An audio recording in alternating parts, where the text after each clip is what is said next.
The engines cut out and the silence hits you before anything else does. Not quiet, silence. The kind that fills your ears the way pressure fills them. For the last 11 minutes, the descent engines were shaking every surface around you, a vibration that settled into your bones and became something you stopped noticing because your nervous system simply accepted it as the new definition of normal. Then it stops, and your brain takes a full second to understand what just happened. The lander has touched down on another world. You are sitting on the moon. Nothing about this moment matches what you expected it to feel like. You have watched the footage. You have read the reports. You have seen every documentary and simulation and mission briefing that exists on the subject of lunar landing, and none of it captured this specific quality of stillness. Outside the window, a cloud of dust thrown up by the descent engines is still settling. It falls faster than you think it should. No atmosphere to suspend it, just particles obeying gravity on a body that pulls at about 1/6 the force you spent your whole life inside. The dust drops, the silence holds. You don't move. If you find comfort in these gentle explorations of space and science, I'd be grateful if you'd consider subscribing and giving this video a like. I'd love to know where you're watching from and what time it is for you. Feel free to drop your location and time in the comments below.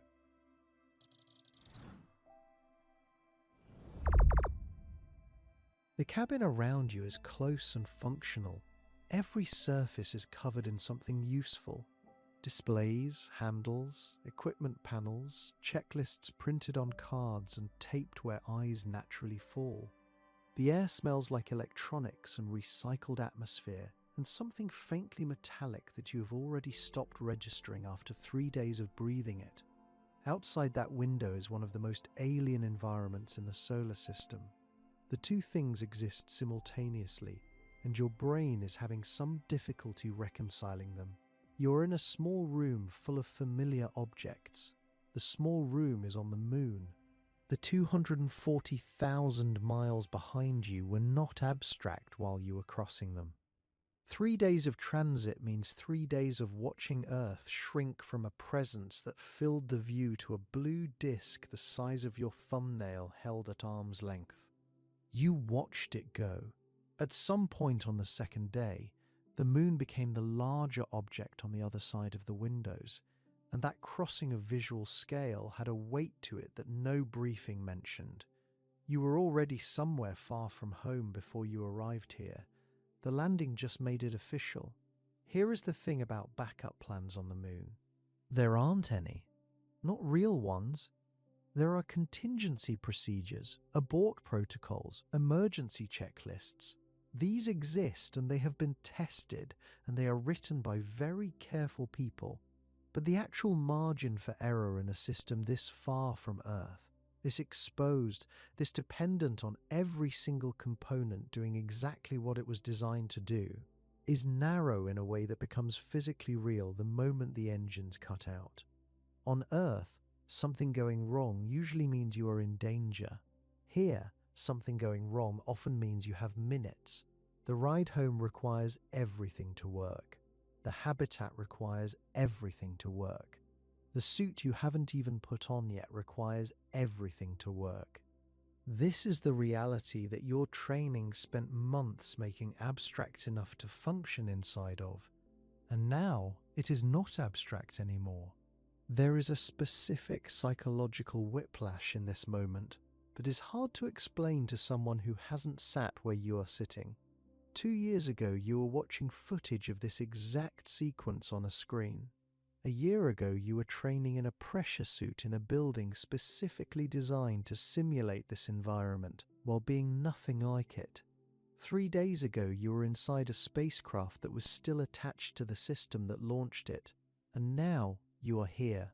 The ground under the lander legs is real. The surface outside that window formed 4.5 billion years ago and has been waiting in this exact configuration without wind, without rain, without erosion, since before the first single-celled organism existed on the planet you just came from. That surface is not metaphor, it is geology. It is where you are. Somewhere in the system checks, and the post-landing protocols and the back and forth with mission control that is already beginning, there is a moment where you look at the hatch. It is right there. Behind it is a small airlock, and behind the airlock is an environment that will kill you without oxygen in minutes, cook you in direct sunlight without thermal management, and expose you to radiation levels that would be considered an emergency on Earth just by virtue of existing. The dust alone has edges sharp enough to cut tissue. The vacuum does not negotiate. The hatch light goes green, and you are about to walk into a place that has no interest in keeping you alive. Before you ever touch the lunar surface, you spend the better part of an hour getting dressed. This is not an exaggeration. The suit doesn't go on the way a jacket goes on. It goes on the way a spacecraft gets assembled, because that is functionally what it is. Every component has a sequence. Every connection has a verification step. You don't rush it and you don't skip steps, not because someone is watching, but because the consequences of getting it wrong are not the kind you recover from. The process starts before you even approach the suit itself. You do a medical check, blood pressure, heart rate, oxygen saturation. The habitat systems log everything. Then the doming begins, and it takes most people around 45 minutes to an hour when they're still learning it. The suit has layers you don't see from the outside. Closest to your body is a liquid cooling and ventilation garment, essentially a bodysuit threaded through with tubes carrying temperature-controlled water. The Moon's external environment swings roughly 300 degrees Celsius between direct sunlight and shadow. The suit has to handle both extremes simultaneously, because half your suit might be in sun, while the other half faces a crater shadow that hasn't seen light in 1 billion years. That cooling layer is what keeps you from cooking inside your own protective shell while the sun hammers the outer surface. Over that goes the pressure bladder, then a restraint layer to keep the bladder from ballooning outward under pressure, then insulation, then multiple outer layers of abrasion-resistant and thermally reflective material. By the time you're fully suited, you're wearing something closer to a layered engineering system than clothing. Your crewmate helps you with the upper torso. You can't reach everything yourself. The hard upper torso, a rigid shell of fiberglass and metal housing the life support backpack connections, has to mate precisely with the lower assembly. There's a locking ring at the waist that you rotate until you feel and hear it seat. Then you check it. Then your crewmate checks it. Then you both check it again. The gloves lock onto wrist rings the same way. The helmet seats onto a neck ring and locks. Each of these connections is a potential failure point, and each failure point gets checked twice before you move anywhere near the airlock. The gloves deserve their own conversation. Your hands are how you interact with almost everything during an EVA, and the gloves, built to maintain pressure and resist the thermal extremes, are thick enough and stiff enough that fine motor tasks become laborious in a way that's hard to fully appreciate until you try it. Picking up small objects, operating latches, reading instrument panels with gloved fingers. Everything takes longer. Everything requires more deliberate effort.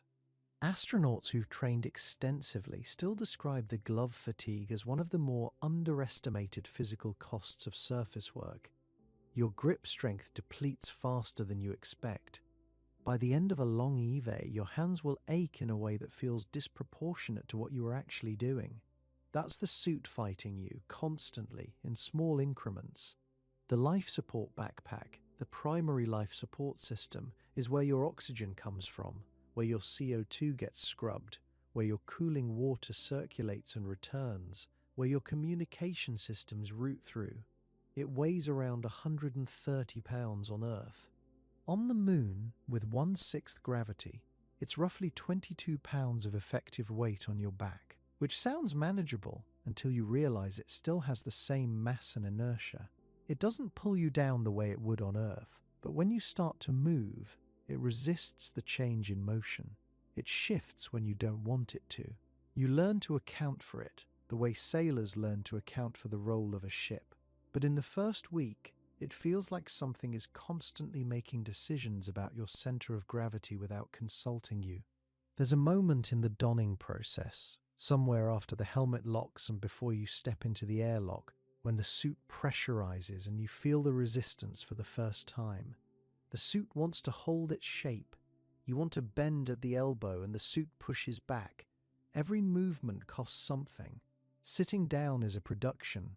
Walking is a deliberate, measured process, not because you might fall, but because the suit has a preferred geometry and your body is constantly negotiating with it. Apollo astronauts described moving in the suits as working against a stiff spring in every direction. That description still applies. The suits have improved over the decades, but the physics haven't changed. Now you're in the airlock. The inner door closes behind you. The airlock is a small chamber, barely enough room for 2 suited crew members and the equipment you're carrying. The purpose of the airlock is to prevent the habitat atmosphere from ever meeting the lunar vacuum directly. Air is pumped out of the chamber in a controlled sequence, dropping the pressure from normal habitat levels towards 0. You're on suit oxygen now. The habitat air you've been breathing is gone, replaced entirely by the supply coming through the system on your back. You monitor the pressure readout. The process takes several minutes. There is nothing to do but wait and listen to the suit's systems cycling around you, the faint sounds of fans and valves conducting by vibration through the hardware. Here is what the suit is actually doing in those minutes, and every minute you're outside.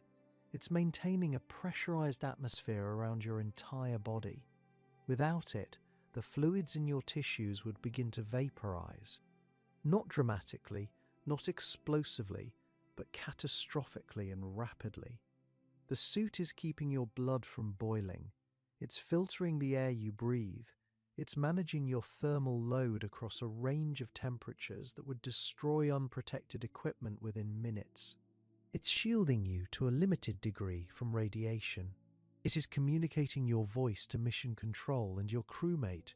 It is monitoring your suit pressure, your oxygen supply, your heart rate. This is not protective gear in the sense that a bicycle helmet is protective gear. A bicycle helmet reduces the severity of an injury. The suit is the only reason an injury is not instant death. A puncture the size of a pencil tip in the wrong layer is a countdown that starts immediately. The suit doesn't tolerate partial failures.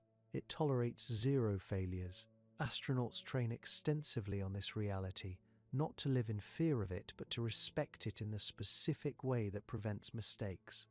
Every check during donning, every verification of every ring and lock and seal, exists because someone at some point calculated exactly what happens when those steps are skipped. The ritual is not bureaucratic. The ritual is the reason the system works. The pressure in the airlock reaches lunar ambient, which is as close to nothing as makes no difference. The outer door mechanism activates.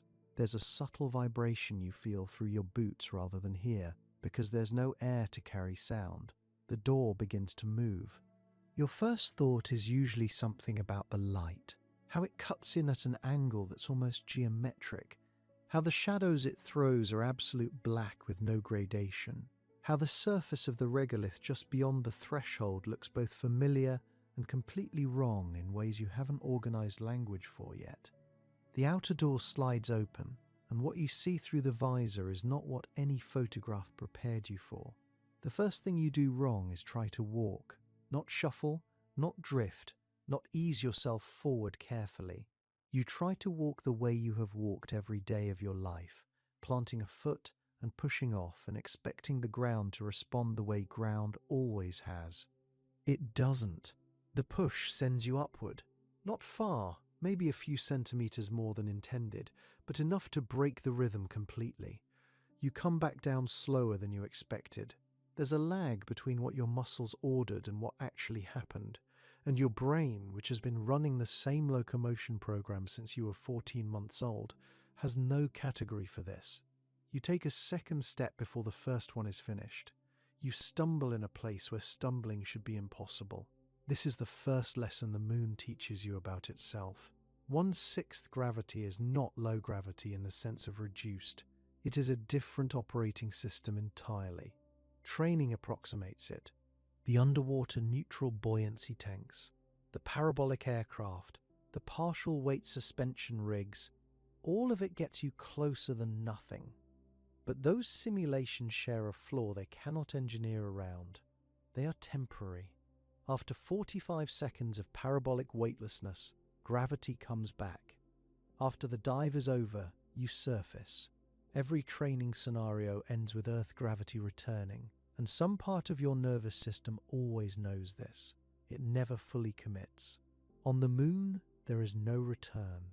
The body starts committing immediately, and that is what makes it different. The Apollo astronauts figured out a kind of shuffling lope within a few hours. Short movements, weight kept low, a rhythm closer to cross-country skiing than walking. The video footage looks almost comedic from Earth. Grown men in white suits bouncing along in slow motion. It looks like fun, and in some moments it genuinely is. You can jump 6 times higher here than you could on Earth. A standing leap carries you 1.5 meters off the ground with almost no effort. One moderate push against a surface and you are briefly, genuinely airborne in a way that no trampoline or swimming pool ever quite replicates. The Moon has a quality of playfulness built into its physics. Push something too hard and it takes forever to stop. Drop something and it falls in this long, dreamy arc. Every movement has this slightly theatrical slowness, like the world has been set to 3/4 speed. What the playfulness is hiding is considerably less fun. On day 1, before you have left the habitat, before you have gone anywhere or done anything notable, your cardiovascular system has already started changing. Gravity on Earth pulls fluid down. The body compensates by distributing blood pressure in a certain way. More fluid in the lower body. The cardiovascular system calibrated for the constant downward pull. Remove that pull, reduce it to 1/6, and the fluid shifts. It moves upward. The face feels fuller. The head feels slightly congested. And within the first hours, the body reads this shift as a surplus and begins shedding volume. Blood volume drops roughly 15%, almost immediately. Not over weeks, over hours and days. The body is doing exactly what it's built to do, correcting what it perceives as excess.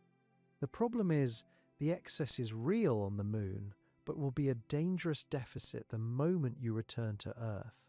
Bone loss follows a slower but equally relentless schedule. Bones are not static. They are in constant dialogue with the mechanical load placed on them. Stress a bone and it reinforces. Remove the stress and it withdraws material.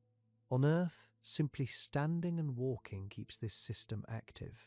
On the Moon, the load drops sharply. Bone cells called osteoclasts, which are responsible for breaking down bone material, keep working at their usual pace. Bone-building cells slow down because the signal that drives them, mechanical stress, is reduced. The net result is bone density loss that begins within days and continues as long as you are here. The spine, the hips, the legs, the weight-bearing bones that have the most to lose are the most affected. Studies from long-duration spaceflight in the ISS show losses of 1 to 2% of bone density per month in some regions. The Moon is not the ISS, but the principle is identical and the gravity is lower. Muscle faces a parallel problem. The postural muscles, the ones that spend every waking moment on Earth fighting to keep you upright, lose a large fraction of their normal workload.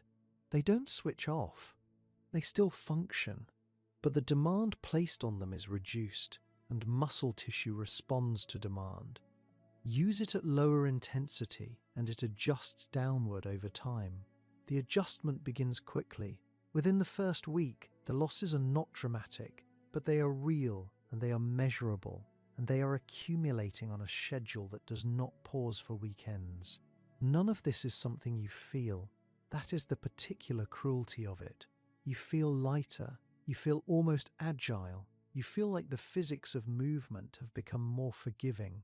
Meanwhile, your skeleton is beginning a slow withdrawal of its own structural material, and there is no discomfort to tell you this is happening. No warning signal, just the biology, quietly recalibrating for an environment it was never built to handle. The irony is precise and worth sitting with for a moment. The same gravity that lets you leap 1.5 meters into the air is the gravity that is dismantling your bones. The same environment that makes you feel almost weightless is the environment your body is treating as a catastrophic reduction in the conditions necessary for its maintenance. The playfulness and the damage are the same phenomenon seen from two different angles, which is why 2.5 hours of your day, every day, are not optional.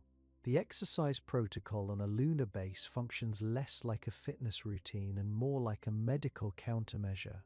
You ride a cycle ergometer for cardiovascular conditioning. You run on a treadmill, loaded to simulate a higher gravity environment than the moon provides, because the skeletal loading from footfall is part of what the bones need to stay intact. You use resistance equipment to drive the kind of mechanical stress that tells osteoblasts to keep building. You do all of this not because mission planners wanted to fill your schedule, but because the alternative is arriving back on Earth months later with a skeleton that has forgotten how to carry you. Astronauts returning from long-duration ISS missions occasionally cannot walk unassisted off the landing vehicle. That is not a side effect. That is the outcome of inadequate countermeasures in a reduced gravity environment. The Moon, with its lower gravity than Mars but its same basic absence of Earth's pull, produces the same category of risk. The schedule is non-negotiable. Crew health is a mission-critical parameter, the same way oxygen supply is a mission-critical parameter. A crew member whose cardiovascular system has weakened significantly and whose bone density has dropped sharply is a crew member who cannot perform EVAs, cannot respond to emergencies, and becomes a liability in precisely the conditions where liability is least affordable. So the 2.5 hours happen. They happen when you are tired, when the EVA ran long, when there are samples to process and reports to file, and a dozen other things competing for time. They happen anyway. For the entire first week, and every week after, 2.5 hours of your day belong not to exploration or science, but to convincing your body that it still needs to be built for a planet you are no longer on. The first thing that confuses you is the sky. Not the ground, not the horizon, not the silence. The sky. It is the middle of the lunar day. The sun is blazing overhead with an intensity that no photograph has ever quite captured. And the sky is black, not dark blue, not deep navy, pure, total, absolute black, the same black you would see if you were floating in open space between galaxies. There is no atmosphere to catch the light and scatter it into color, no haze, no gradient from blue to white near the sun, just the sun itself, searingly bright, hanging in a void that offers nothing back. The contrast is so extreme it reads as wrong to your brain. Every instinct you have built over a lifetime on Earth says that a bright sun means a bright sky. Here, that rule does not apply. The surface is not what you pictured. Most people who imagine the moon see a uniform grey wasteland, flat and featureless. The reality is stranger and more textured than that. The regolith directly under your boots looks almost powdery from a distance, but up close it is layered, fine dust on top, then coarser fragments beneath, and beneath that, rock that has been pulverized and refused and broken again over billions of years of meteorite impacts. The color shifts depending on the angle of sunlight. When the sun is low on the horizon, the surface glows in warmer tones, almost tan in places. When the sun climbs higher, everything flattens to a pale, washed-out grey. Some areas are smoother than others. The ancient lava plains, called Maria, are relatively flat, the remnants of volcanic looting that occurred roughly 3 billion years ago. The highland regions are something else entirely. Broken, chaotic, carpeted in angular fragments that have never been worn smooth because there is nothing on the moon to wear anything smooth. No wind, no rain, No erosion of any kind except the slow grind of more impacts. The shadows stop you next. Shadows on Earth have edges, but they also have fill. Ambient light bounces off the sky, off other surfaces, off the atmosphere itself, and softens the transition from lit to dark. There is no ambient light on the moon. A shadow here is not a darker version of the scene around it. It is the complete absence of the scene. You look at a rock 2 meters in front of you. The sunlit side is sharp, bright, detailed. The shadow side does not exist. It is a black wall, a hole in the scene, so dark that the contrast between the illuminated surface and the shadow edge is almost painful to look at. Features inside shadows are invisible. Not dim, not hard to see, gone. The shadows are not shadows the way you understand the word. They are voids. This creates a specific problem with depth perception. On Earth, your brain reads three-dimensional space using a combination of cues: shadows, atmospheric haze, the slight blurring of distant objects, color shift with distance. The moon eliminates almost all of them. There is no haze. Objects do not blue shift with distance. The lighting is harsh and directional and casts shadows that tell you more about the sun's angle than about the shape of terrain. The result is that distances are consistently wrong. A boulder that looks like it is 50 meters away might be 200. A crater rim that appears to be a short walk turns out to be a kilometer farther than expected. Apollo astronauts reported this over and over. They would set off toward a feature, certain they could reach it in minutes, and discover the landscape was simply much larger than it appeared. The flat lighting and the absence of atmospheric perspective collapse the visual depth cues you rely on without realizing it. The horizon compounds this. On Earth, the horizon sits roughly 5 kilometers away at eye level, depending on terrain. On the moon, the planet is smaller, its surface curves away faster, and the horizon closes in to about 2.5 kilometers. 2.5 kilometers is not far. In clear daylight on the lunar surface, features beyond that distance simply disappear over the curve. The world does not extend to a hazy vanishing point. It drops away sharply, closer than feels right, and what lies beyond it is not visible at all. The effect is claustrophobic in a way that is hard to predict.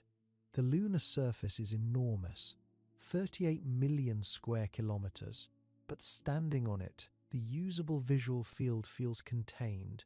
You can see clearly and in extraordinary detail for about 2.5 kilometers in any direction, and then the world ends.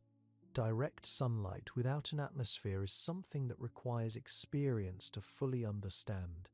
On Earth, the atmosphere absorbs and scatters a significant portion of solar radiation before it reaches you. On the moon, nothing does. The sunlight that lands on the surface is the full, unfiltered output of the sun at this distance. Surfaces in direct sunlight heat to temperatures your suit's thermal sensors will register as extraordinary.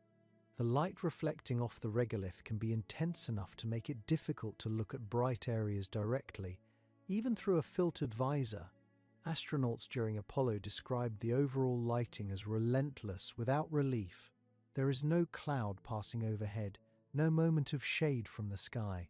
If you are in sunlight, you are in sunlight completely. If you step into shadow, you are in darkness completely. There is no middle state. Then you look up, and you find Earth. It is always there. That is the first thing you notice about it. It does not rise. It does not set, because the moon is tidally locked to Earth, rotating exactly once for every orbit it completes. Any given point on the lunar surface always faces the same direction in space. From where you are standing, Earth occupies a fixed position in the black sky and stays there. Hour after hour, day after day, it does not move. You could plant a flag directly beneath it and come back a week later, and Earth would be in the same place. There is something deeply strange about this, because every sky object you have ever seen in your life has moved. The sun rises and sets. The moon rises and sets. Stars wheel across the sky through the night. Earth just hangs there motionless, as if it were painted. And it is enormous, roughly 4 times the apparent diameter of the full moon as seen from Earth. A full moon from Earth looks large and impressive. What Earth looks like from here is something else. It fills a meaningful portion of the sky. You can see cloud systems moving across it in real time if you watch long enough. The blue of the oceans, the brown and green of continents at the right angles, the white spiral structures of storm systems over ocean regions. It is visibly, undeniably a planet, not a point of light, not a disk, but a world, a thing with weather and geography and a surface. And it is rotating. Slowly, almost imperceptibly at first, but over the course of a day you can watch it turn. You can watch the terminator line, the boundary between day and night on Earth, creep across continents. You can watch weather systems shift position. You can watch the planet live. For most people, the sight hits in layers. First, it is visually striking. Then it is intellectually interesting. Then it becomes something else. Something that the Apollo astronauts struggled to articulate when they returned. Something that does not have a clean name. You are looking at the entire inhabited world from the outside. Every city, every ocean, every mountain range you have ever seen in a photograph. Every country in every atlas. All of it, visible simultaneously, fitting inside a disk that you can block with your outstretched hand. The fragility of it is not an idea from up here. It is an observation. The atmosphere is a thin blue line at the limb, almost embarrassingly thin given that it is the only thing standing between every living creature on that planet and the same vacuum you are standing in right now. Every person you have ever known, every city you have ever visited, every argument and celebration and ordinary Tuesday you can remember, all of it is happening right now on that single pale disk, hanging motionless in a black sky. Outside the habitat, the moon is completely, absolutely silent. Not quiet the way a library is quiet, or still the way a field is still at night. Silent in a way that has no analogue in human experience on Earth. There is no atmosphere out here to carry vibrations from one point to another. Sound is a wave, and waves need a medium. The moon offers none. If a boulder the size of a car rolled off a crater rim 50 meters away and hit the surface, you would see the impact. You would feel a faint tremor through your boots, and you would hear nothing. An explosion 10 meters away would be completely, utterly inaudible. The silence is not peaceful. It is structural. It is a physical property of the environment. And once you understand what it means, it starts to feel less like quiet and more like a kind of erasure. Inside the suit, the story is different. The suit has its own sounds. The ventilation cycling, the soft hiss of oxygen, the hum of the cooling system working to pull heat away from your body. These sounds travel through the suit structure itself, conducted through solid material rather than air. Your own breathing is loud. Your heartbeat, if you pay attention, is audible. Everything outside the suit is silent. Everything inside is the sound of a machine keeping you alive, and after a while, those two things together create a particular kind of psychological pressure that is hard to name. You are surrounded by silence and simultaneously unable to reach it. The sensory isolation goes well beyond sound. You cannot touch anything directly. Every surface you interact with, every rock, every tool handle, every piece of equipment, comes to you filtered through the gloves, which are thick, pressurized and engineered for survival rather than dexterity. The tactile information you normally rely on without thinking simply does not arrive. You cannot feel the texture of a rock sample. You cannot feel whether a fastener is catching or slipping.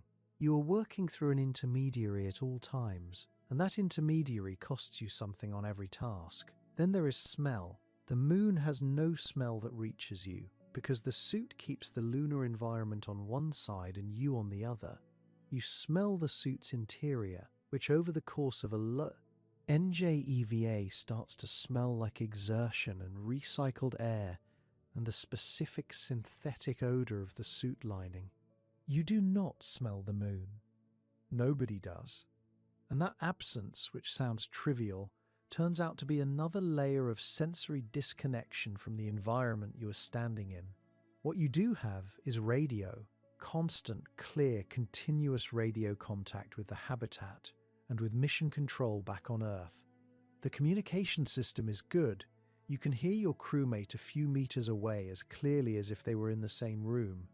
You can hear the mission control voice coming up from Earth with almost no distortion. The moon is close enough that the signal delay is small, about 1.3 seconds each way, roughly 2.6 seconds for a round trip. That sounds negligible. It is not. Conversations develop a subtle lag, a rhythm slightly off from normal human exchange. You say something. You wait. The response arrives just a beat later than your nervous system expects. Over the course of a long EVA, this mild desynchronization accumulates into a faint but persistent friction. The way a conversation through a screen door sounds almost normal, but not quite. Mission control adapts to it. You adapt to it. But it never fully disappears, and it is one more small way that communication on the moon is not the same as communication anywhere else. The fatigue is something nobody fully communicates before you experience it. The suit maintains your life, but it does so at a cost, and that cost is paid in physical effort. Every movement fights the suit's internal pressure. Bending an elbow, closing a fist, rotating at the waist, all of it requires more effort than the same motion in normal clothing because the suit is pressurized and pressure resists deformation. Over minutes, this is manageable. Over hours, it accumulates. The gloves are the worst of it. Fine manipulation, threading a connection, adjusting a dial, collecting a sample from a small crevice, requires sustained grip pressure that your hands were not designed to maintain for hours at a time. Astronauts returning from long EVAs have described hands so fatigued they struggle to open food packaging. That is not metaphor. That is the mechanical reality of working in a pressurized glove for 6 hours straight. Heat adds to it. The suit has a cooling system, water-cooled undergarment, thermal regulation, the whole system working to keep core temperature in a survivable range. During periods of physical exertion, the system works hard. It does not always keep up. Heat builds inside the suit during sustained activity, and that thermal load presses on endurance and concentration in the same way that working in summer heat does on Earth, except there is no shade and no breeze and no option to stop and cool down for a moment. You manage pace, you monitor your temperature readout, you adjust, but the heat is always there as a factor, another variable competing for your attention alongside the task at hand, the terrain, the communications, and the suit status indicators cycling through in your periphery. Owl vision. This is why EVA time is rationed. Oxygen supply is one constraint, and it is a hard one. When the tanks reach a certain threshold, you are going back inside. No negotiation. But physical exhaustion is an equally real limit. A 6-hour EVA on the lunar surface extracts more from the body than 6 hours of hard physical work on Earth, because 6 hours on Earth does not include the constant load of pressurized movement, sustained fine motor effort, thermal stress, and the cognitive weight of operating in an environment where a single equipment failure ends the mission and possibly you. The combination of these factors is not additive, it is compounding. By hour 4, decisions that should be straightforward take more deliberate effort. Checklists that seemed obvious in training require more conscious attention. This is expected. This is planned for. Mission Control watches your physiological telemetry, and if the numbers trend in the wrong direction, the EVA ends early. The moon does not give you a grace period. Coming back in is its own process. The airlock cycles. Outer door closes. Atmosphere floods back in. Pressure equalizes. Inner door clears for opening. You stand in the small compartment and feel the pressure returning around you. and the suit's rigidity shifts slightly as the differential reduces. There is a moment in that cycle where everything is between states, neither outside nor inside, and the quiet of it is different from the silence outside. This silence has air in it. When the inner airlock door opens and the helmet comes off, the smell of the recycled habitat air, which is not a good smell, is one of the most welcome things you have ever encountered. The habitat is smaller than you expected, not cramped in a way that triggers panic, but small in the way that makes you immediately aware of every object occupying the same space as you. The walls are close, the ceiling is lower than a standard room on Earth. Every surface has a purpose, every compartment has a label, and nothing exists inside this structure that doesn't have a specific reason to be there. When engineers design a habitat for the moon, they are not designing a home, they are designing a machine that humans also happen to sleep and eat inside, and the difference is obvious the moment you step through the inner airlock door. The layout is the first thing you mentally map without even deciding to. You do it automatically, the way people count exits in a new building, because on some level your brain understands that the geometry of this place matters. There is no wasted corridor space, no decorative ledge, no room that exists purely for comfort. The sleeping berths fold against the walls when not in use. The workstation doubles as the dining surface. Equipment racks line sections of the curved interior in configurations that took engineers years to optimize. The total pressurized volume of an early lunar habitat is somewhere in the range of what you might find in a large camper van, except that camper van has to sustain your life completely, indefinitely, in a vacuum. The background noise takes about an hour to stop noticing. Life support systems run continuously, fans cycling air through filters, pumps pushing fluid through thermal regulation lines, sensors clicking through their automated checks. There is a constant low hum underneath everything. It is not loud, but it is relentless. On Earth, background noise usually means something outside: traffic, wind, other people. Here, the sound is entirely internal to the structure. It is the sound of the habitat doing its job. After a day or two, most crew members report that silence would actually feel more alarming than the hum, because silence would mean something stopped working. The air is the strangest part of the interior environment that nobody fully prepares you for.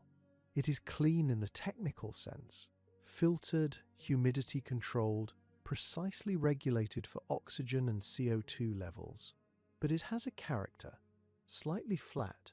The humidity sits at a level that keeps membranes from drying out without making the air feel damp. There is a faint mechanical undertone to it, something that doesn't quite register as a smell but sits at the edge of one. Veteran ISS crew members describe recycled habitat air as having a metallic quality. First-timers usually describe it more simply. It doesn't smell like outside. The thing is, outside here smells like nothing at all, because there is no outside air to smell, but your brain still registers the habitat air as artificial in a way that takes time to accept. Temperature inside is kept at a stable, controlled range, somewhere around 21 or 22 degrees Celsius, which should feel comfortable, and largely does. What you become aware of, though, is that this stability is not passive.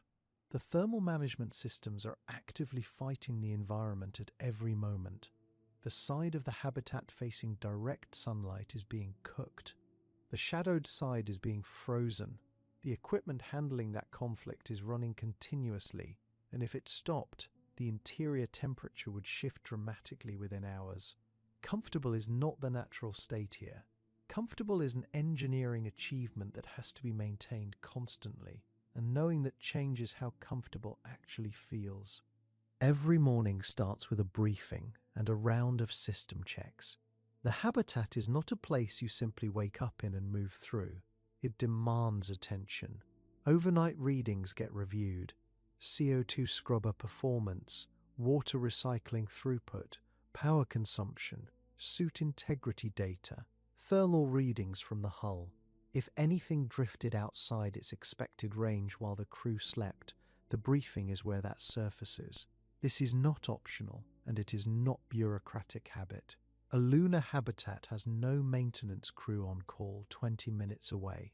If something is trending wrong, the crew needs to know early, because the window between a developing problem and a critical one is measured in hours, not days. Food is another adjustment that sounds minor until you are living it. Everything is pre-packaged, sealed, and shelf-stable. The calorie counts are precise. The nutritional profiles are carefully engineered to support the physical demands of EVA work and the specific needs of a body operating under elevated radiation and reduced gravity. None of this makes the food bad, exactly. Some of it is genuinely palatable, but it is repetitive in a way that Earth eating simply isn't, and there is nothing fresh. No texture that hasn't been processed. No smell that comes from actual cooking. You eat from sealed pouches or rigid containers. You use utensils sized and shaped for the habitat environment, the ritual of a meal, the thing that on Earth involves choice and sensory variety, and often other people gathered around a table, compresses here into something closer to fueling. Crews on ISS consistently rank food variety as one of the highest priorities for mission quality of life, and a week into a lunar stay, you understand exactly why. Hydration is equally managed. The water you drink went through a processing system before it reached you. The systems are sophisticated enough that the output is clean by any chemical standard, but knowing what it passed through first is something you either make peace with quickly or spend unnecessary energy resisting. Sleeping in a lunar habitat is its own specific experience. The berths are enclosed enough to provide some acoustic separation from the hum of the life support systems, but not completely.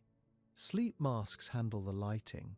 The habitat runs on an artificial 24-hour Earth schedule regardless of what the sun outside is doing, but the lights still need to be blocked when your berthmate's schedule doesn't perfectly align with yours. The cognitive piece is harder to describe. You are lying inside a machine on another world. The structure around you is maintaining a breathable environment against a vacuum. The berth itself is engineered to specific dimensions because every cubic centimeter of interior volume was a calculation someone had to justify.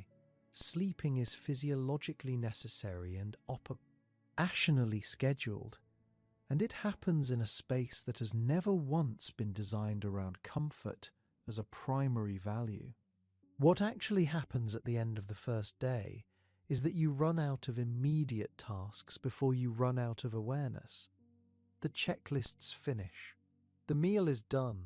The system readouts settle into their green ranges, and for the first time since landing, there is a gap in the schedule where you are not required to be doing anything specific. You sit. Maybe you look at the monitoring display out of habit. Maybe you look at the small viewport if your habitat has one. The hum of the systems continues exactly as it has been continuing all day. Nothing changes in the environment, but something shifts in your processing of it. Because for the first time, you are not moving through the day's requirements. You are just sitting inside the fact of where you are. Somewhere around the end of the first day, when the checklists are done and the meal containers are sealed and the life support readouts are showing green, you sit in the quiet hum of recycled air, and the full weight of where you are lands on you all at once. By the end of your first EVA, you are going to be covered in something that looks like grey talcum powder and behaves like broken glass. It coats your suit legs from the boots upward. It clings to your gloves, your visor, every seam and joint and surface that made contact with the lunar ground. You brush at it and it doesn't come off. You brush harder and it spreads. This is your introduction to lunar regolith. And if there is one hazard on the moon that is easy to underestimate from the outside looking in, it is this one. It looks harmless. It is not. To understand why lunar dust is so dangerous, you have to understand how it was made. On Earth, dust particles spend thousands of years getting pushed around by wind, carried by water and ground against other particles. That constant movement rounds off the edges. By the time a particle of ordinary terrestrial dust is small enough to float in sunlight, it is microscopically smooth. It has been worn down. Lunar regolith has had none of that. The moon has no wind, no rain, no rivers, no biological activity breaking material down and rebuilding it. What the moon does have is an unrelenting 4 billion year bombardment from space. Meteorites of every conceivable size have been striking the lunar surface since before Earth had oceans. Each impact shatters rock into smaller fragments, and fragments shatter into smaller ones still, and the whole process happens in a vacuum with nothing to soften it. The result is a surface layer of particles that are jagged, angular, and irregular at the microscopic level, in the same way that freshly broken glass is jagged. They have never been worn smooth. They were created by violence, and they stayed that way. The sharpness alone would be enough to make regolith a serious problem. It is not enough. There is a second characteristic that makes lunar dust genuinely strange, and it comes from the same vacuum that kept the particles sharp. On Earth, the surfaces of mineral particles are chemically stable. They have been exposed to oxygen and water long enough that their reactive sites are satisfied. Lunar particles have never touched either. Their surfaces carry what chemists call unsatisfied chemical bonds, essentially molecular surfaces that are still reaching out for something to react with. When those particles contact biological tissue, particularly the delicate, moist environment of a human lung, they react. The body treats them as a foreign chemical, not just a foreign object. The inflammatory response this triggers is not the same as breathing ordinary fine dust. It is more severe, and the damage accumulates faster. The electrostatic dimension complicates everything further. On the sunlit portions of the lunar surface, solar ultraviolet radiation strips electrons from regolith particles, leaving them positively charged. On the dark side, electrons from the solar wind accumulate, leaving particles negatively charged. Either way, individual dust grains carry an electric charge that makes them cling to surfaces with a tenacity that is almost deliberate feeling. Charged particles adhere to suit fabric, visor glass, instrument housings, solar panel faces, and the rubber seals around airlock doors. Brushing the suit with a gloved hand moves the dust around but doesn't remove it. Brushing with a dedicated cleaning tool is better, but still imperfect. The charge keeps drawing the particles back or holds them against the suit material with enough force that mechanical removal alone won't do the job cleanly. The Apollo astronauts ran into this almost immediately.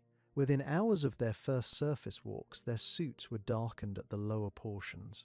The dust had worked into the fabric weave in a way that ground crews back on Earth hadn't anticipated. It degraded the suit's thermal properties. The white reflective outer layer of a spacesuit exists specifically to reflect solar radiation and keep the astronaut from overheating, and a coating of dark grey dust changes the thermal equation significantly. What keeps you cool on the surface is now compromised. Beyond the suits, dust found its way into every piece of equipment taken outside, into sample containers, into mechanical joints on tools, into the seals of collection bags. Harrison Schmitt, the geologist on Apollo 17, developed what the crew described as lunar hay fever within a few hours of returning from the surface. Congestion, irritated sinuses, scratchy throat. The dust had come inside with them, despite their best efforts to contain it during the airlock transition. What dust contamination does to equipment over time is a slow but serious problem. Abrasion from sharp particles accelerates wear on any moving part: bearings, hinges, drive mechanisms on rovers, locking mechanisms on airlock hatches. The degradation isn't always immediate. It accumulates. A seal that works fine on day 3 is slightly worse on day 10. An optical surface that reads clearly through the first few EVAs begins to lose clarity as microscopic scratches accumulate on the lens or visor surface.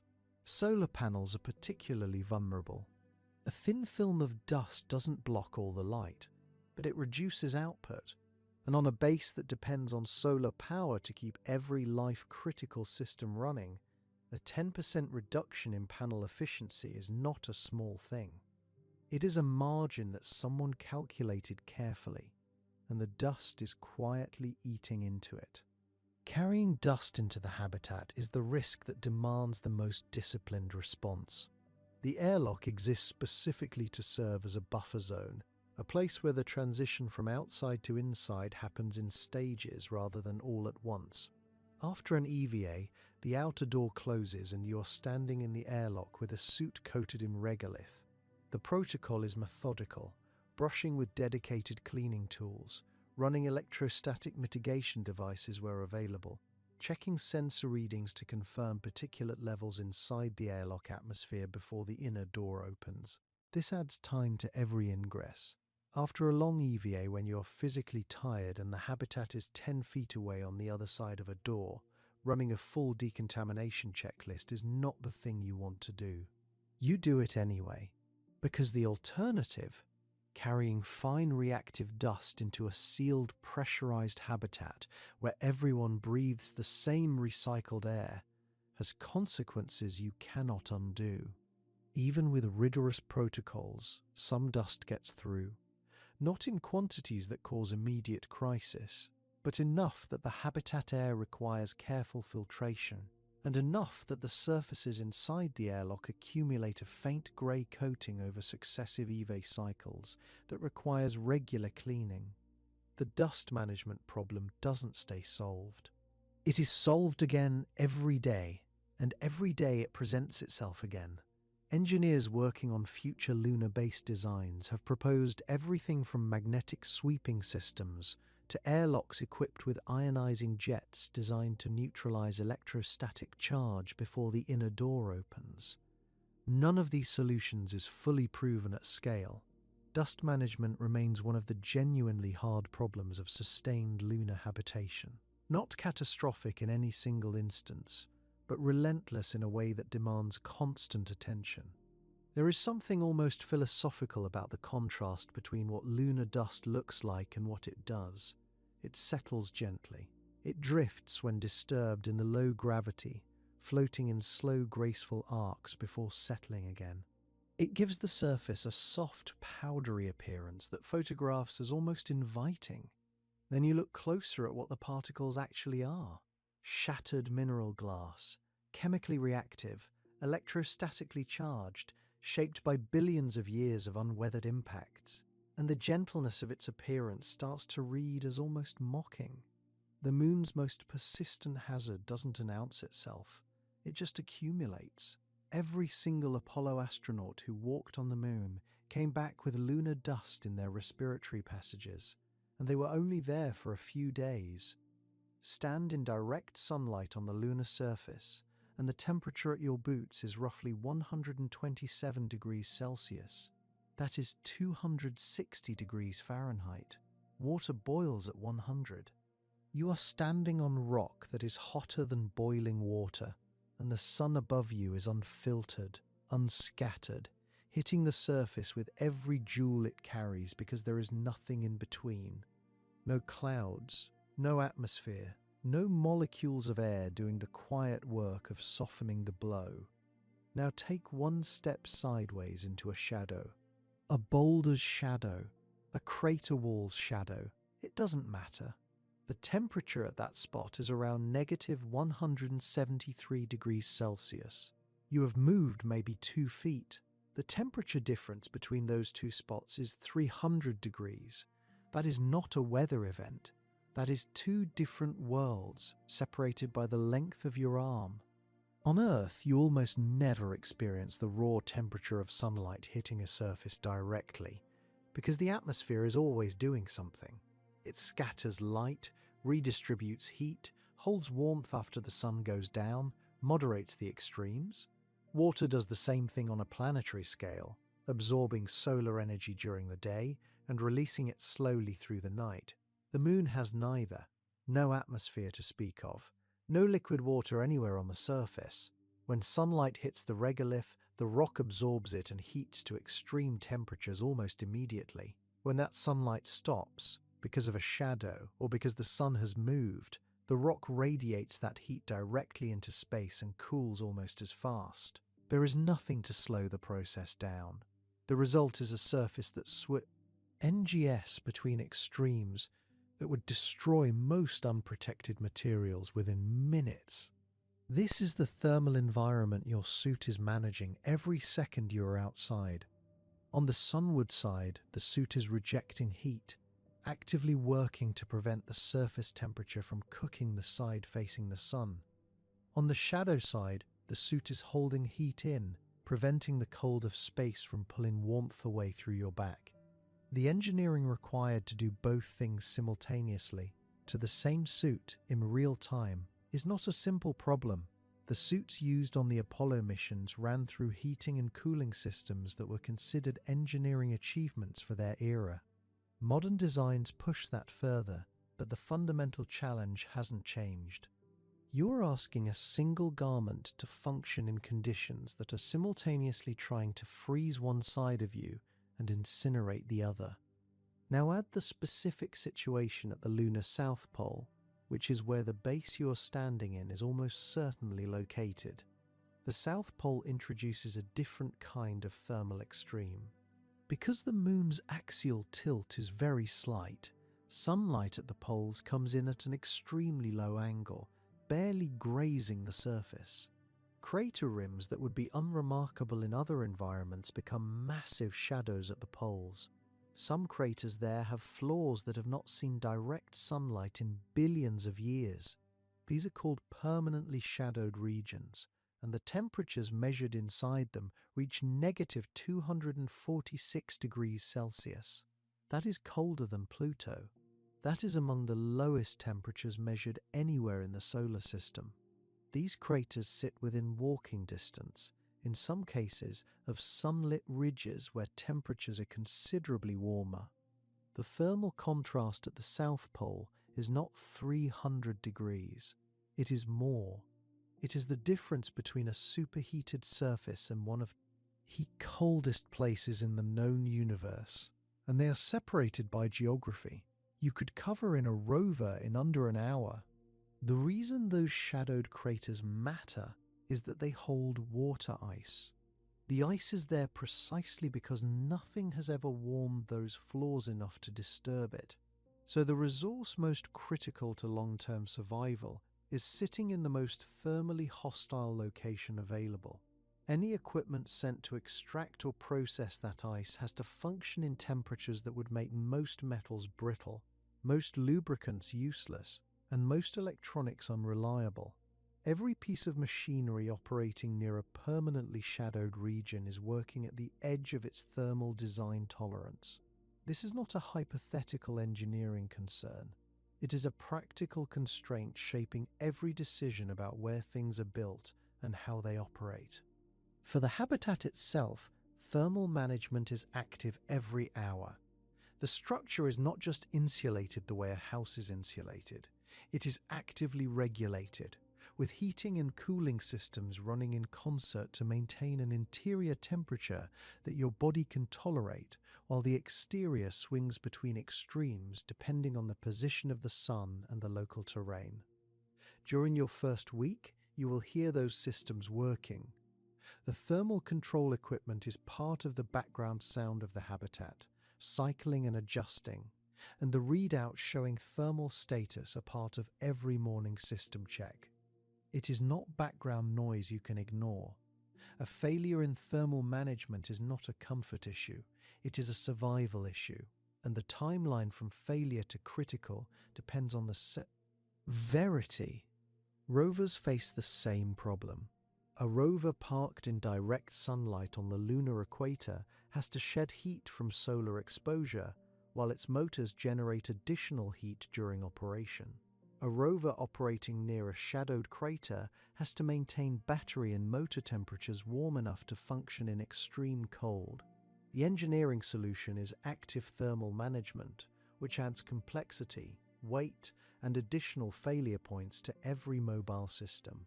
Repeated thermal cycling, moving between sunlit and shadowed terrain, causes metal to expand and contract.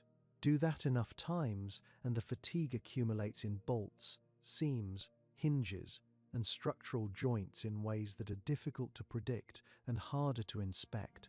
Equipment designed for Earth tolerates thermal cycling within a range of maybe 50 or 60 degrees on a bad day.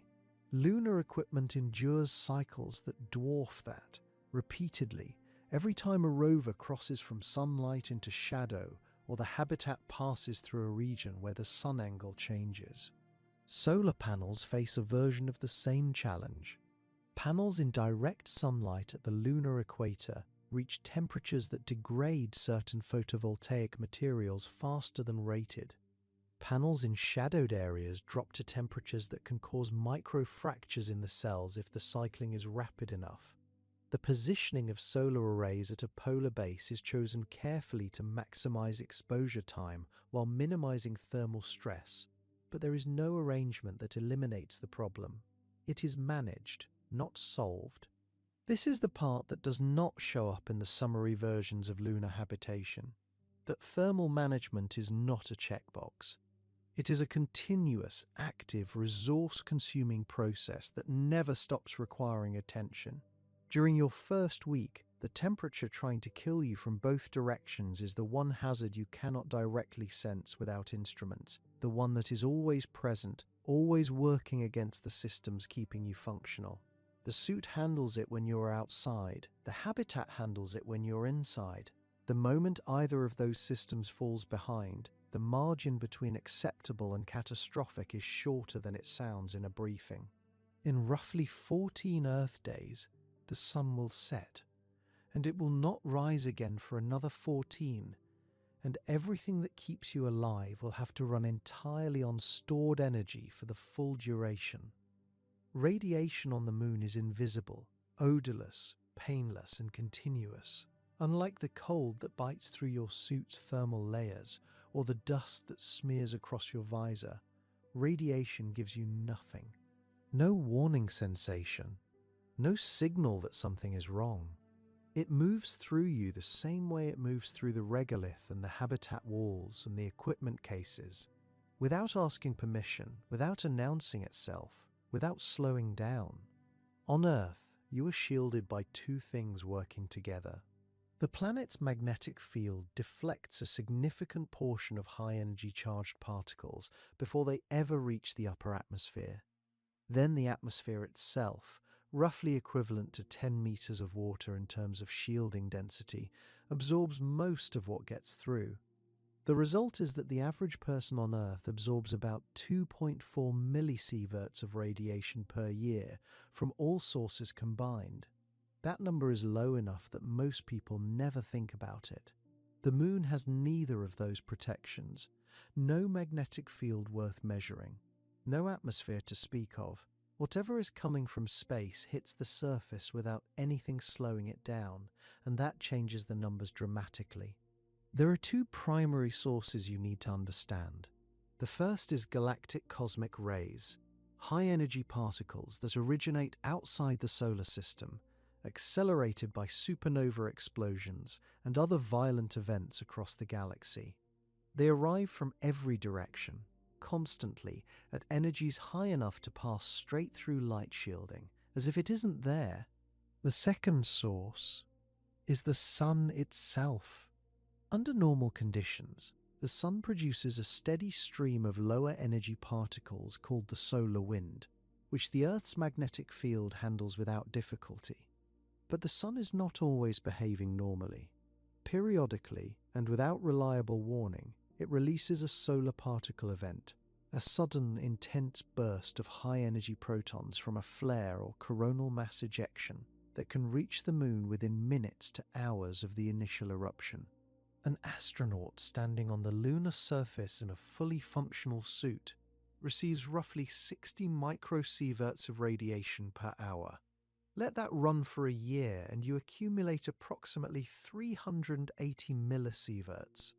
Compare that to the 2.4 millisieverts a year on Earth.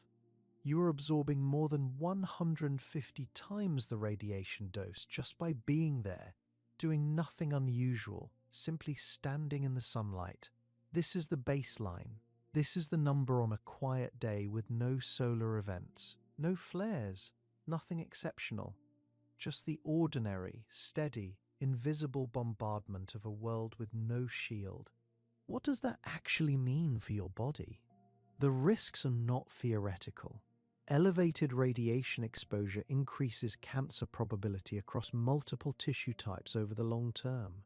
The central nervous system is particularly vulnerable to high-energy particles in ways that lower-energy radiation on Earth rarely tests.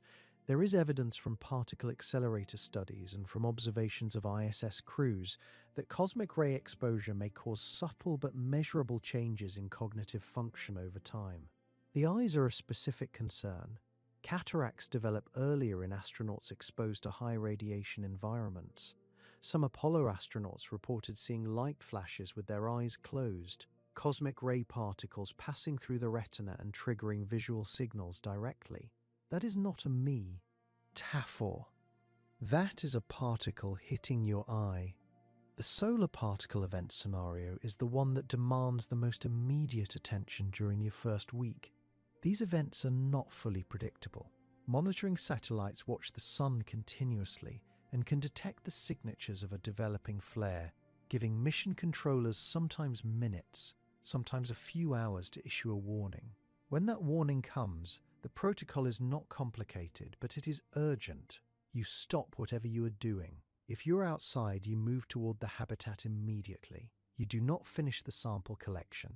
You do not check one more instrument. You move. The doses a major solar particle event can deliver to an unshielded person on the lunar surface can reach levels that cause acute radiation syndrome, nausea, vomiting, falling white blood cell counts, and in extreme cases, within hours, exposures that become life-threatening. The shielded areas inside the habitat are not comfortable spaces. They are functional ones. The most protected zones are typically rooms where regolith has been piled overhead and around the walls, because the same material that covers the lunar surface turns out to be reasonably effective at absorbing lower energy particles when you use enough of it. Future base designs increasingly favor partial burial, with several meters of regolith overhead providing protection roughly equivalent to what Earth's atmosphere offers at sea level. Underground sections or habitats built into lava tubes where they exist offer even better protection. During your first week, one of the early briefings will cover exactly where these zones are, how quickly you can reach them from any position in the habitat, and what the alarm sounds like when a solar particle event warning is issued. You will run that drill. You will run it more than once.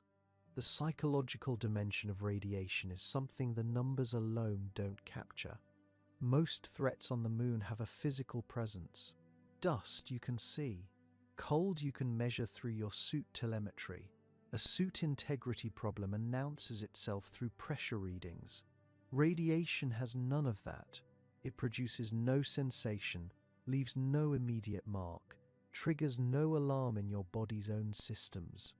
You are being affected right now, and you feel exactly the same as you did 5 minutes ago. For some people, this is manageable background knowledge, something to monitor, something to respect, something the instruments track on your behalf. For others, it becomes a specific kind of cognitive weight. The awareness that something consequential is happening continuously, invisibly, inside your cells, and there is no position you can take, no posture you can hold, no action you can perform that makes it stop entirely. The monitoring systems help. Every crew member wears a personal dosimeter that logs accumulated exposure in real time. The data goes to mission control. Thresholds are established before the mission. If your running total approaches a limit, activities get restructured. EVA time gets reduced, or you spend more time in the shielded sections. This is not guesswork. It is managed risk. the same way every other aspect of the mission is managed risk. But managed risk is still risk, and the management doesn't neutralize the underlying reality. Here is the choice the moon actually presents, and it is not a comfortable one. Staying inside the habitat reduces your radiation exposure compared to being on the surface, because the habitat structure and whatever regolith is piled on top provides some attenuation. But the reduction is partial, not elimination. And spending the entirety of a lunar mission inside a small pressurized volume, never going outside, never standing on the surface, never doing the work that brought you here, carries its own costs. Psychological research from analog environments shows that confinement without purpose and without external engagement erodes mental health in ways that have their own operational consequences. So you go outside, you take the exposure, you wear the dosimeter, you watch the solar monitor, oars, and you make peace, or try to, with the fact that the moon is keeping a record of your visit in the cells of your body, whether you asked it to or not. The radiation does not care whether you go outside or stay in, whether you feel fine or feel terrible, whether you are thinking about it or not. It is happening the whole time, accumulating in tissue that will carry the record of this trip for the rest of your life. Everything you need to survive on the moon has to either come with you from Earth or be extracted from the ground you are standing on. There is no third option, no river to pull water from, no forest to cut for fuel, no atmosphere to breathe in an emergency. Every molecule of oxygen filling your lungs right now, every drop of water you drank this morning, every watt of electricity keeping the habitat warm, each of those things exists because a system is actively producing it, and that system has to keep working without interruption. This is what makes a lunar base fundamentally different from any remote outpost ever built on Earth. Even the most isolated Antarctic research station has air outside its walls. You do not. The term engineers use for pulling resources from the local environment is ISRU, In Situ Resource Utilization. It sounds clean and technical. What it actually means is mining ice from the floor of permanently shadowed craters at temperatures that approach -246 degrees Celsius in total darkness, under radiation, with robotic equipment that has to function in conditions no machine was originally designed for. The craters near the lunar South Pole are among the coldest places in the known solar system. They haven't seen direct sunlight in billions of years. But that's exactly why the water is there. The cold trapped it, the darkness preserved it, and now those craters hold what some estimates put at billions of tons of water ice, sitting just below the surface, waiting. That water is the reason the South Pole is the chosen location for any serious long-term base. Without it, the entire enterprise becomes almost impossibly expensive to supply from Earth. Once you extract the ice, you heat it, melt it, and run it through purification systems that strip out the contaminants picked up over 4 billion years of sitting in regolith. What comes out the other end is water clean enough to drink. Split that water with electricity in a process called electrolysis, and you get two things: hydrogen, which you store for fuel, and oxygen, which you pipe into the habitat for the crew to breathe. That single process, pulling ice from a crater, melting it, splitting it apart, is the backbone of survival on the moon. Everything else in the life support architecture connects back to it. Inside the habitat, nothing gets wasted. Not water, not air, not anything the human body produces. This is not a philosophical commitment to conservation. It is an engineering necessity.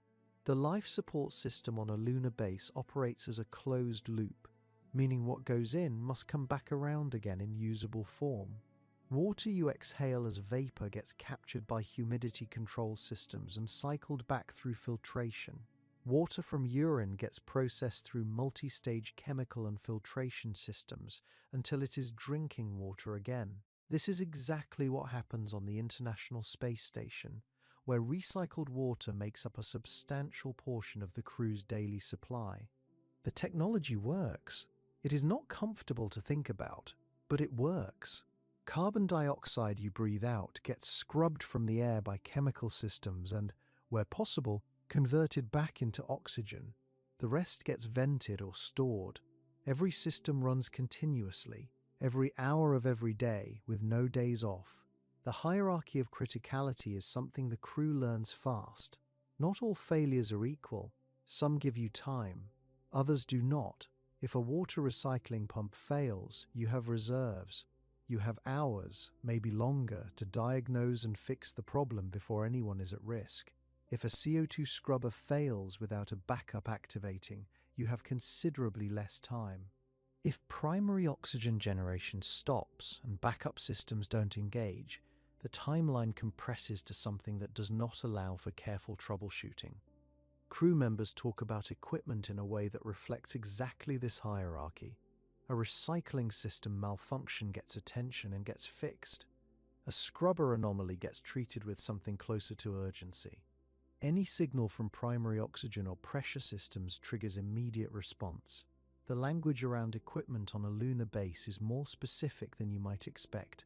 Every system has a name, a status, and a known failure mode, and the crew carries all of that the way a pilot carries knowledge of every warning light in the cockpit. Power runs through all of it. Solar panels provide electricity during the lunar day, and at the South Pole, the geometry works in your favor. Certain ridgelines receive near-continuous sunlight because of the shallow angle of the sun above the horizon. Near-continuous, though, is not the same as continuous, and the lunar night, when it comes, lasts roughly 14 Earth days.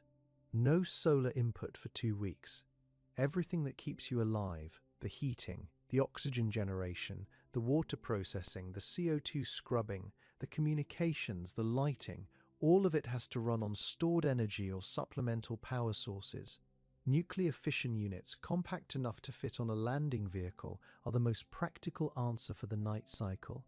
They produce electricity from heat generated by control.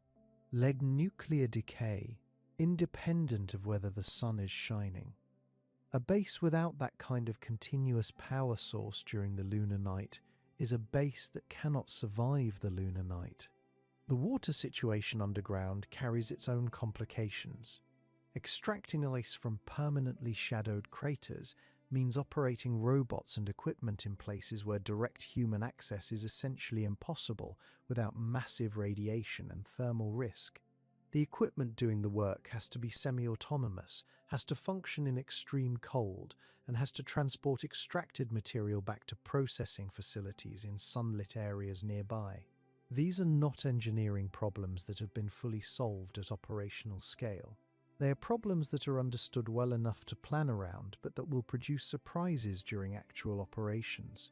During your first week, you will probably not be thinking about the ice extraction infrastructure directly, but you will be thinking about the water supply, Y gauge, the oxygen generation status display, and the power output readout. Those numbers are what the infrastructure ultimately produces, and you watch them the way you would watch a fuel gauge in a vehicle crossing a desert. What no training fully prepares you for is the relationship you develop with these systems over days. On Earth, you do not know the sound your house makes when the furnace cycles on. You might notice a leak or a broken window, but the infrastructure of your life runs invisibly and you expect it to. On the Moon, the life support systems are not background noise. They are the conversation you're always half listening to. The hum of the oxygen generator at a certain pitch, the cycle of the water processor at a predictable interval, the way the CO2 scrubber sounds when it is running cleanly versus when it needs attention. You learn these rhythms not because anyone tells you to memorize them, but because you are paying attention continuously to the thing keeping you alive. An unfamiliar sound at 3 a.m. pulls you awake faster than any alarm. A reading that is 2% off normal gets noticed before the monitoring system flags it. By the end of your first week, The systems have stopped being machinery in the background and started being something closer to environment. You move through the habitat, aware of them the way you are aware of weather on Earth, not analyzing it every second, but tuned to it, reading it, alert to changes. That shift happens faster than you would expect. Within a week, you will know the normal hum and rhythm of every major life support system the way a sailor knows the sound of their ship's engines, because those sounds are the difference between alive and not. Your body is going to have no idea what time it is, and it is going to tell you about it. The moon runs on a 29.5-day cycle. One full rotation relative to the sun takes nearly a month.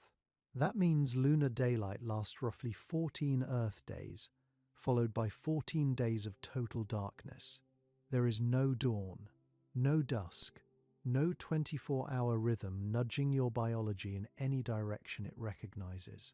The sun simply sits in the black sky for 2 weeks, then disappears for 2 more. Your circadian system evolved over hundreds of thousands of years to track a 24-hour day. It has no mechanism for what the moon is offering. So the habitat doesn't try to work with the lunar cycle. It ignores it entirely. The lighting inside cycles on a deliberate 24-hour Earth schedule. Artificial brightness in the morning, artificial dimming at night, the crew alarm at the same hour every day regardless of what the sun outside is doing. Mission planners made this call because there was no real alternative. You cannot retrain the human body to sleep in 14-day blocks. What you can do is pretend, with considerable engineering effort, that you are somewhere with a normal day. The crew lives on Earth time inside a world that has never heard of it. This works better in theory than in practice. The problem is not just the lighting. The problem is that your body reads time through multiple channels simultaneously: light, temperature, physical activity, meal timing, social cues. And on the moon, several of those channels are feeding it strange information. The temperature outside is not cycling. The radiation environment is not cycling. The noise level inside the habitat barely changes between what the schedule calls noon and what it calls midnight, because the life support systems run continuously at roughly the same pitch and volume regardless of the hour. Your biology expects these signals to line up. When they don't, sleep architecture degrades. Not immediately, but consistently. ISS data makes this concrete. Astronauts on the space station, despite living under carefully managed light cycles, consistently sleep less than they do on Earth. Average sleep duration in orbit runs somewhere between 6 and 6.5 hours, against a recommended 8. Sleep quality, measured through standard monitoring, is lower. The time it takes to fall asleep is longer. The proportion of deep restorative sleep is reduced. These are not dramatic numbers, but they accumulate. A crew running on 6 hours of poor quality sleep every night for a week arrives at day 7 meaningfully more fatigued than they were on day 1, even if each individual night felt manageable. The moon is expected to produce similar or worse outcomes because the environmental mismatch is greater than in low Earth orbit. Then there is the noise. The sleeping quarters in a lunar habitat are small, not small by the standards of space exploration, which have their own compressed sense of adequate, but small by the standards of any room you have ever tried to sleep in on Earth. The life support systems do not stop. Pumps cycle, filters push air, thermal regulators tick and adjust. There is a constant layered mechanical hum that fills the habitat at a low frequency, and it does not vary meaningfully between day and night. Active noise suppression helps. Sleep masks help with the light. But you are still, at a fundamental level, sleeping inside a working machine, and some part of your nervous system does not entirely relax in that environment. That part is not wrong. The machine is keeping you alive, and it would stop doing so if it malfunctioned, and the odds of malfunction are not zero. This is the specific texture of exhaustion on the moon that is different from anything on Earth. After a 6-hour EVA, your muscles are genuinely depleted. The suit resistance, the careful deliberate movement, the physical labor of geology and equipment work in reduced gravity. The body is spent in an unmistakable physical way. You should sleep easily. What prevents easy sleep is not the body. It is everything running underneath it. The cognitive layer that spent the entire EVA tracking suit integrity, oxygen reserves, footing on unstable regolith, communication status, buddy position, and mission time does not simply switch off when you climb into the berth. That monitoring process is not a choice. It is a response to an environment where lapses have immediate consequences, and the nervous system does not distinguish between an EVA that has ended and an environment that has changed. The habitat is safer than the surface. It is not safe the way home is safe. The background threat level never drops to zero, and the brain knows this even when no one is consciously thinking about it. Researchers who study analog environments, Antarctic overwintering stations, submarine duty, isolated Arctic postings, consistently document this pattern. Chronic low-level threat awareness degrades sleep quality in ways that do not respond simply to physical tiredness. The body is exhausted. Sleep is still disrupted. The two conditions coexist because they are driven by different systems. Physical fatigue runs through the muscles and cardiovascular system. Sleep disruption runs through the stress response pathways that are still, on some ancient biological level, on watch. The mechanisms behind this pattern run deeper than simple vigilance. The autonomic nervous system does not toggle between operational and rest modes based on location alone. The same biological systems that heightened your alertness during an EVA, elevated cortisol, increased norepinephrine, faster neural processing, do not instantly normalize when you remove the suit and seal the airlock. The transition takes hours, sometimes much longer. Meanwhile, the habitat environment itself provides no strong signals that the threat level has actually diminished. The distant Earth visible through small windows, the constant hum of life support systems, the knowledge that a single seal failure could cascade into catastrophe. These factors create a baseline of sustained physiological vigilance that does not fully release. This is not a psychological failure. It is an appropriate biological response to an environment that remains fundamentally high stakes. What the crew can do is build structure around the problem. Meal timing anchors the internal clock more effectively than almost anything else. Consistent exercise at the same point in each artificial day reinforces circadian signal. The artificial light schedule, even imperfect, is doing measurable work. Some crews use low-dose melatonin at designated sleep times to reinforce the signal the habitat lighting is trying to send. None of this fully solves the problem. All of it makes it more manageable. By the end of the first week, the sleep debt is real, not dramatic, not dangerous in the short term, but real in the way that slightly dulled reaction times and marginally increased error rates are real. And in an environment where errors carry the consequences the moon carries, slightly dulled is worth taking seriously. Mission Control tracks crew sleep logs precisely for this reason. The schedule is built with sleep protection as a non-negotiable, not a preference. 8 hours are blocked. The crew is expected to use them. The math between blocked time and actual sleep duration is where the environment has its say. The berth itself is what it is. A padded surface in a small enclosed space, curtained off from the main habitat. Dim. Quiet by habitat standards, which means the noise is still present but reduced. In 1/6 gravity, lying down has a different quality than on Earth. The pressure points are different. The sense of weight is different. The body does not settle into a surface the same way. This is a small thing in the scale of lunar challenges. But sleep is assembled from small things, and each one that is slightly wrong contributes to a night that restores less than it should. At the end of the first week, lying in the small warm berth with the life support systems cycling around you and Earth hanging somewhere out beyond the habitat wall, sleep either comes fast because you are genuinely exhausted, or it does not come at all. By the third day, you stop thinking of it as the third day. Somewhere between the morning systems check and the second EVA briefing, the numbered days start to blur into something else, a continuous present that doesn't carve itself up the way time does on Earth. This is documented. It happens in Antarctic overwintering stations. It happens on submarines. It happens anywhere the normal scaffolding of a day. Sunrise, the commute, the slow darkening of an evening sky gets stripped away and replaced with artificial substitutes. The moon does not invent this problem.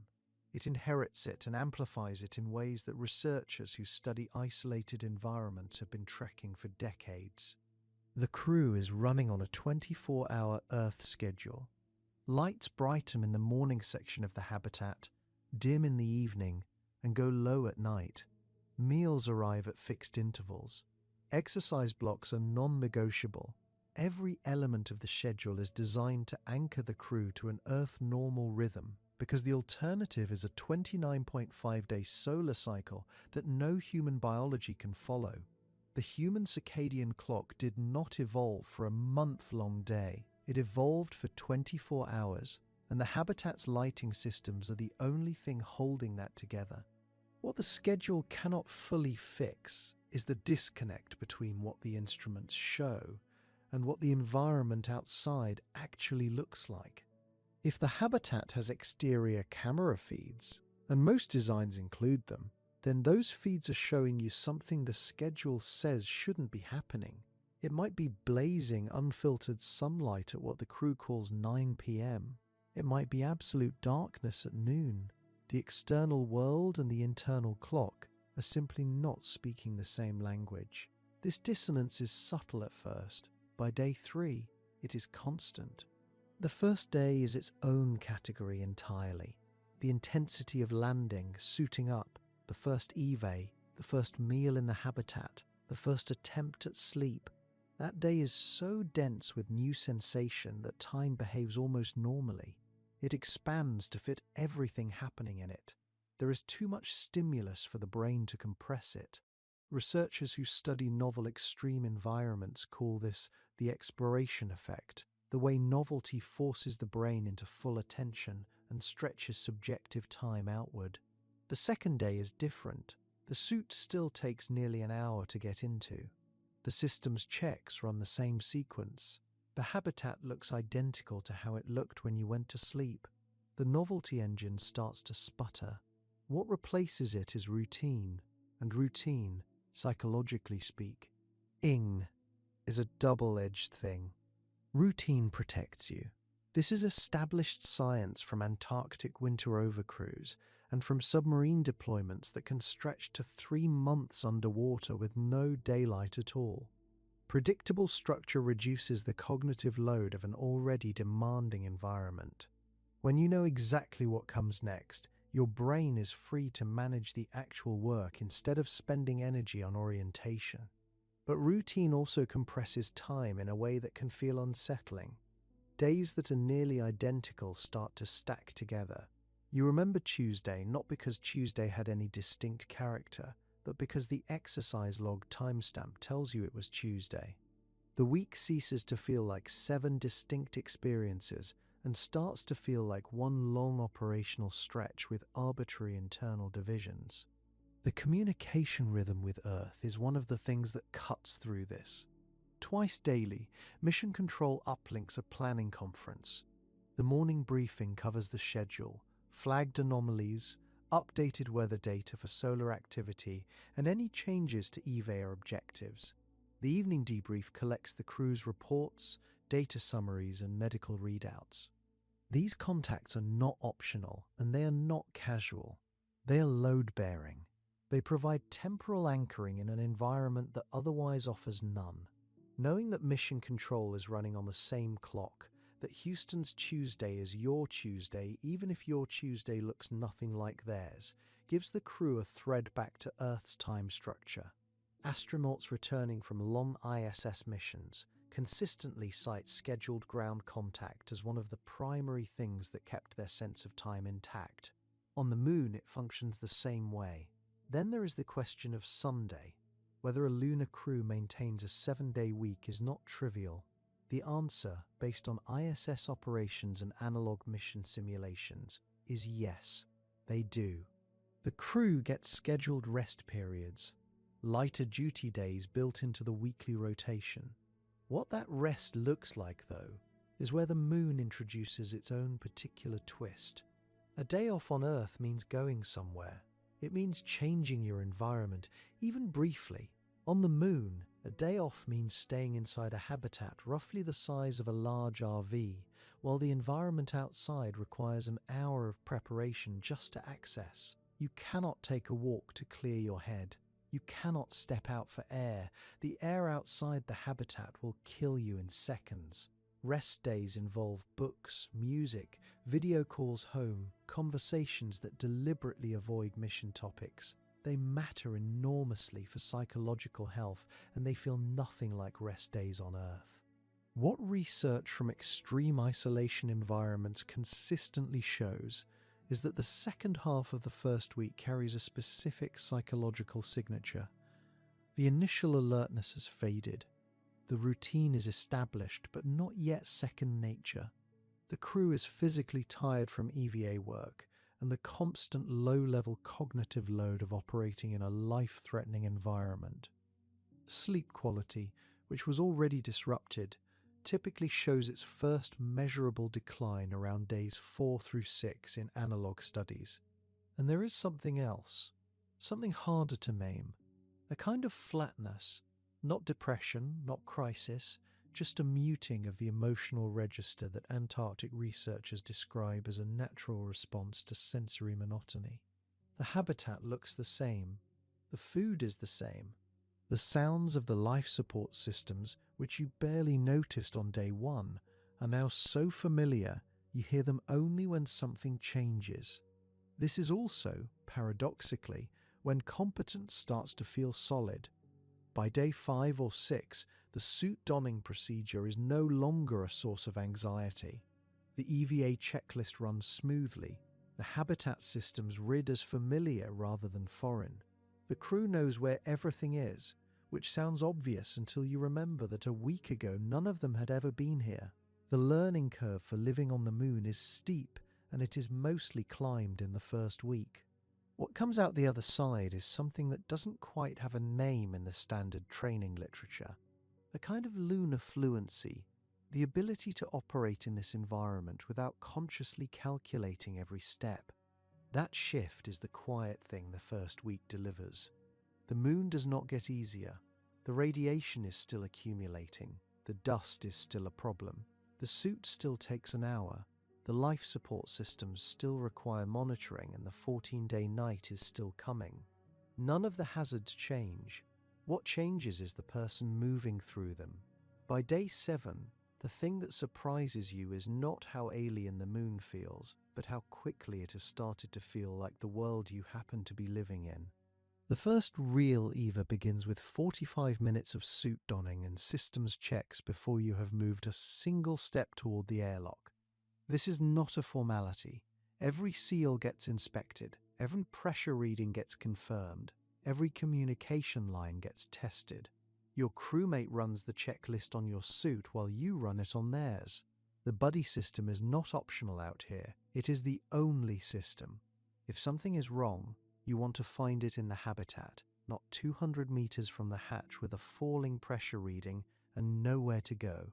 By the time the airlock outer door actually opens, an hour of your scheduled EVA time may already be gone.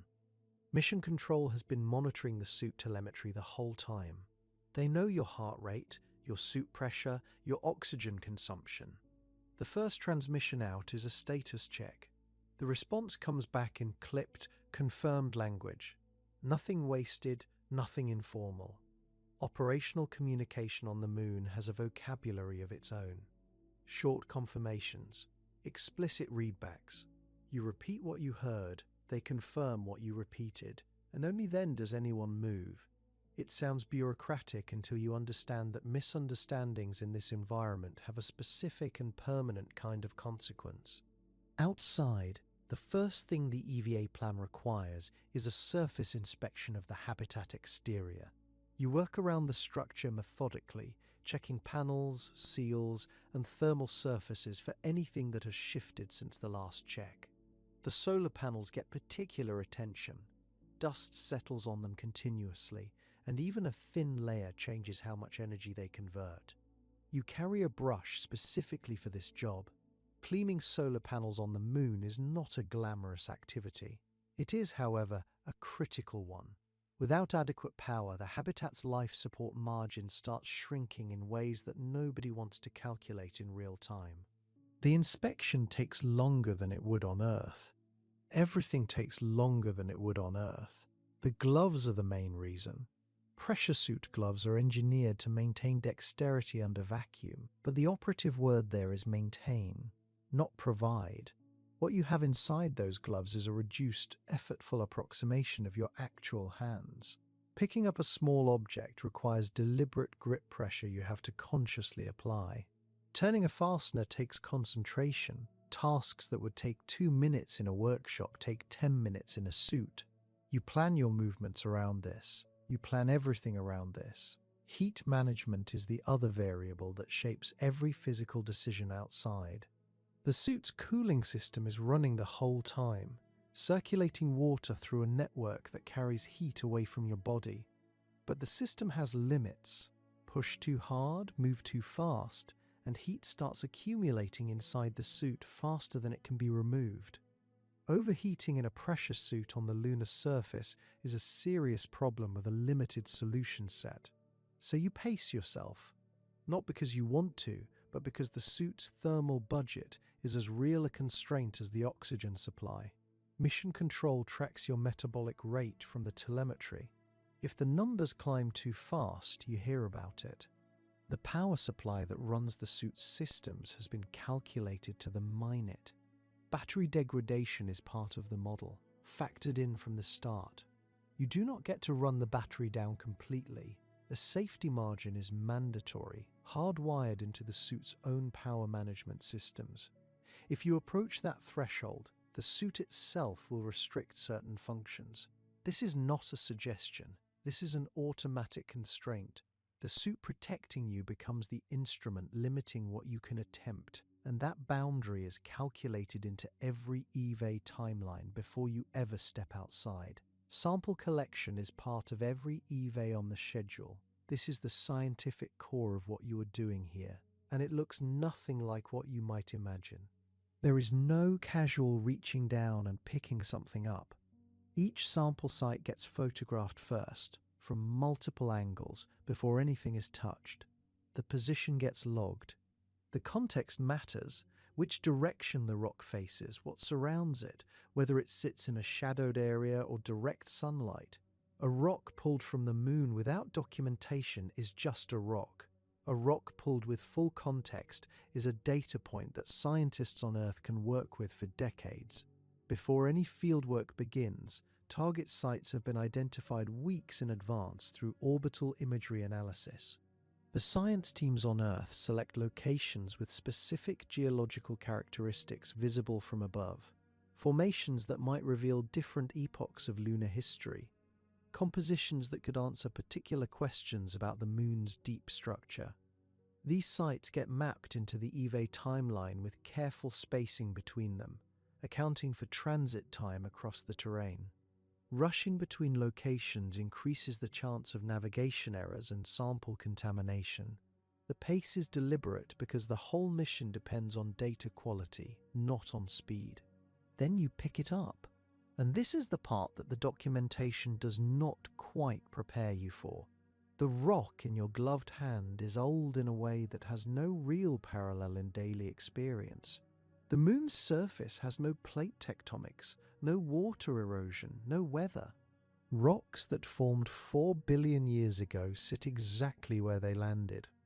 Some of what you are holding cooled from magma before Earth had liquid oceans. You turn it in your glove, examining the surface, the crystalline structure visible in direct sunlight with no atmospheric haze to soften anything.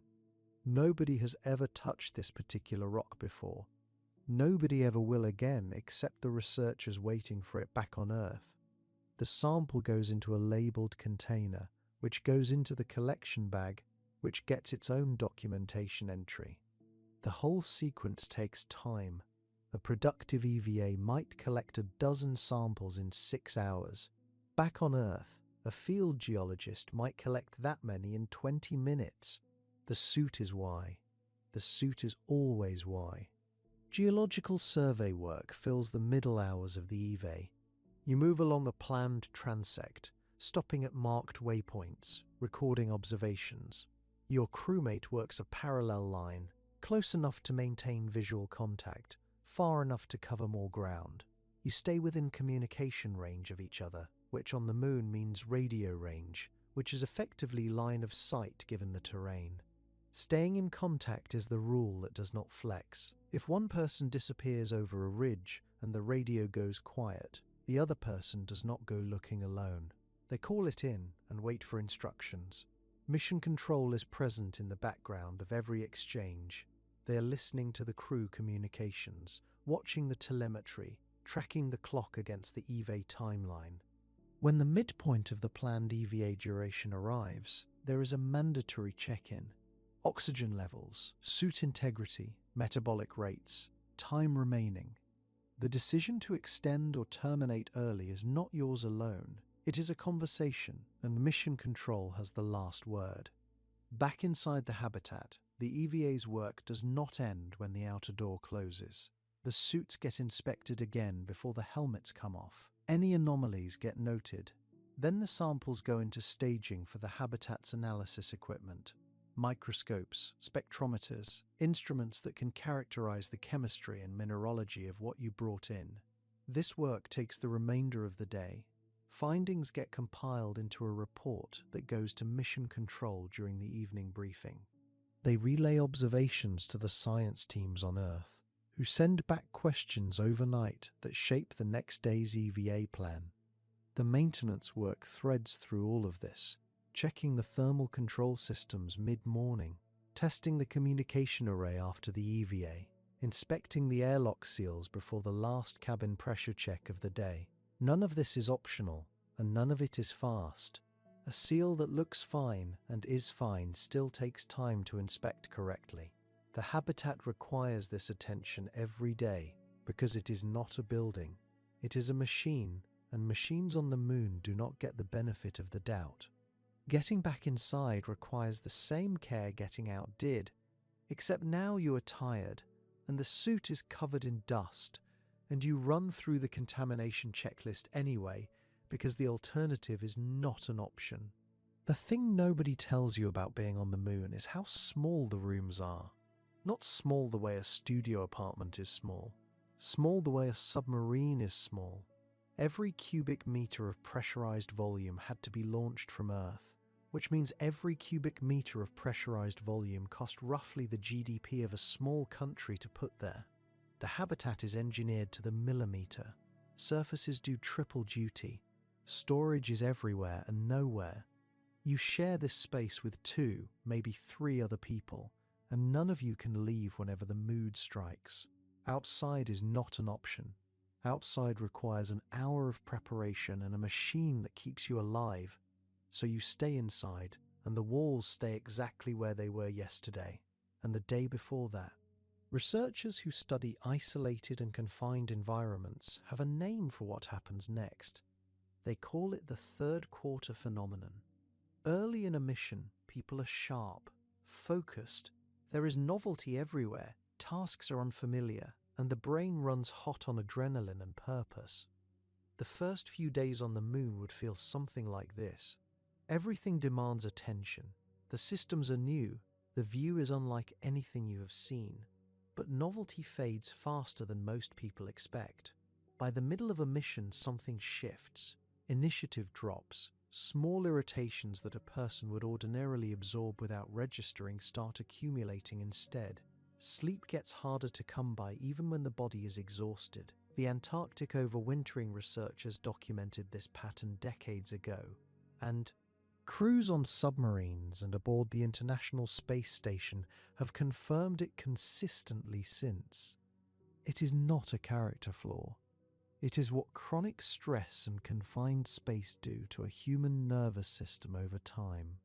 The interpersonal friction that develops in small, isolated crews is one of the most reliably documented findings in isolation research, and also one of the most consistently underestimated by people preparing for it. Trained, professional, highly selected individuals who genuinely like each other at the start of a mission will find that irritation creeps in through small things. The way someone chews, the order in which tasks get completed, a tone of voice during a morning briefing. These things start to matter more than they should, and everyone in the habitat knows it, and knowing it does not make it stop. This is not dysfunction. This is what happens when human beings evolved for open space, seasonal change, and varied social contact get placed in a sealed room with 3 other people or weeks at a stretch. The friction is physiological before it is personal. Understanding that distinction is one of the more useful things a crew can carry into the mission, because it changes how you interpret what you are feeling. Privacy is essentially theoretical. There are berths with curtains. That is approximately where privacy ends. Every sound carries. Every conversation is audible. Bathroom functions happen behind a thin partition. There is no walking away to clear your head, no sitting alone in a park, no driving somewhere without a destination. The closest analogue available on Earth is submarine duty, where crews live in nearly identical conditions for months at a time. Submarine research shows that structured personal time, even just 30 minutes per crew member per day, that belongs entirely to them and has no operational requirement attached, significantly reduces interpersonal tension. Lunar habitat designs are incorporating this lesson, but 30 minutes of protected solitude, however valuable, does not fully replace the option of physical distance, which on the Moon simply does not exist. The communication link with Earth is, surprisingly, close to normal. The Moon sits roughly 384,000 kilometers away, and light covers that distance in about 1.3 seconds. Round trip, a signal takes 2.6 seconds. In a conversation, this is detectable but not disabling. There is a rhythm adjustment. Pauses land slightly differently. But you can have something that genuinely resembles a normal phone call with someone back home, and this matters more than the technical specifications suggest. Research across Antarctic missions and ISS operations shows that contact with family and friends outside the mission environment is one of the strongest single predictors of crew psychological health. It anchors a person to an identity that exists outside the habitat. You are not only a crew member with tasks and checklists, you are also someone's family, someone's friend. The call home is not a luxury. It is maintenance. Compare that to what a Mars crew would face. Depending on orbital positions, the communication delay to Mars ranges from about 3 minutes to over 20 minutes each way.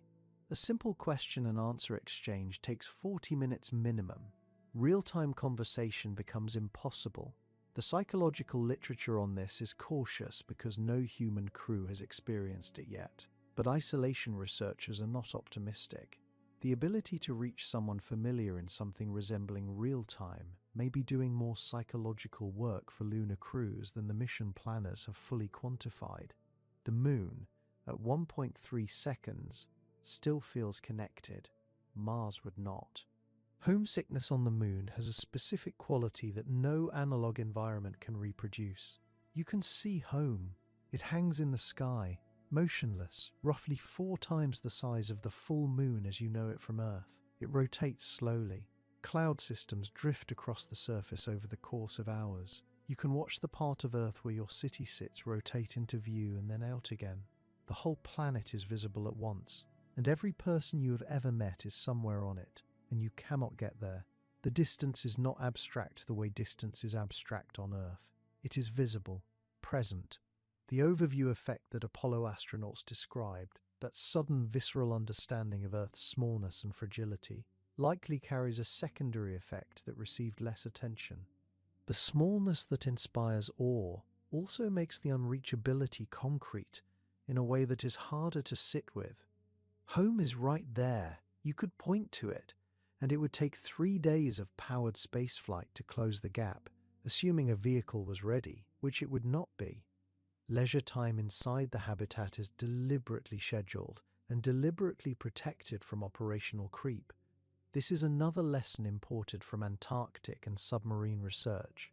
When work expands to fill all available time, which it will do naturally in high-stakes environments, crews deteriorate faster. Scheduled downtime that is genuinely off-limits to operational demands. Not available for a quick briefing, not volunteered away in a moment of conscientious overperformance, protects cognitive function and interpersonal health in ways that additional rest time alone does not. What leisure looks like in a lunar habitat is mostly digital.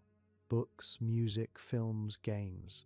Virtual environments that can simulate open space and natural light in ways the physical habitat cannot. Conversations with crewmates about things that have nothing to do with the mission. This last one turns out to be particularly valuable. Research on ISS crews found that time spent talking about personal topics, family, history, interests, things from before, was associated with reduced psychological resignation and a subjective sense that time was moving at a bearable pace. The thing that protects people most, across every extreme environment that researchers have studied, is not comfort. It is not even social connection, as important as that is. It is meaning. The crews that fare best in Antarctic winters, in submarine deployments, in long-duration spaceflight, are the ones who carry a genuine conviction that what they are doing matters beyond their own experience of it.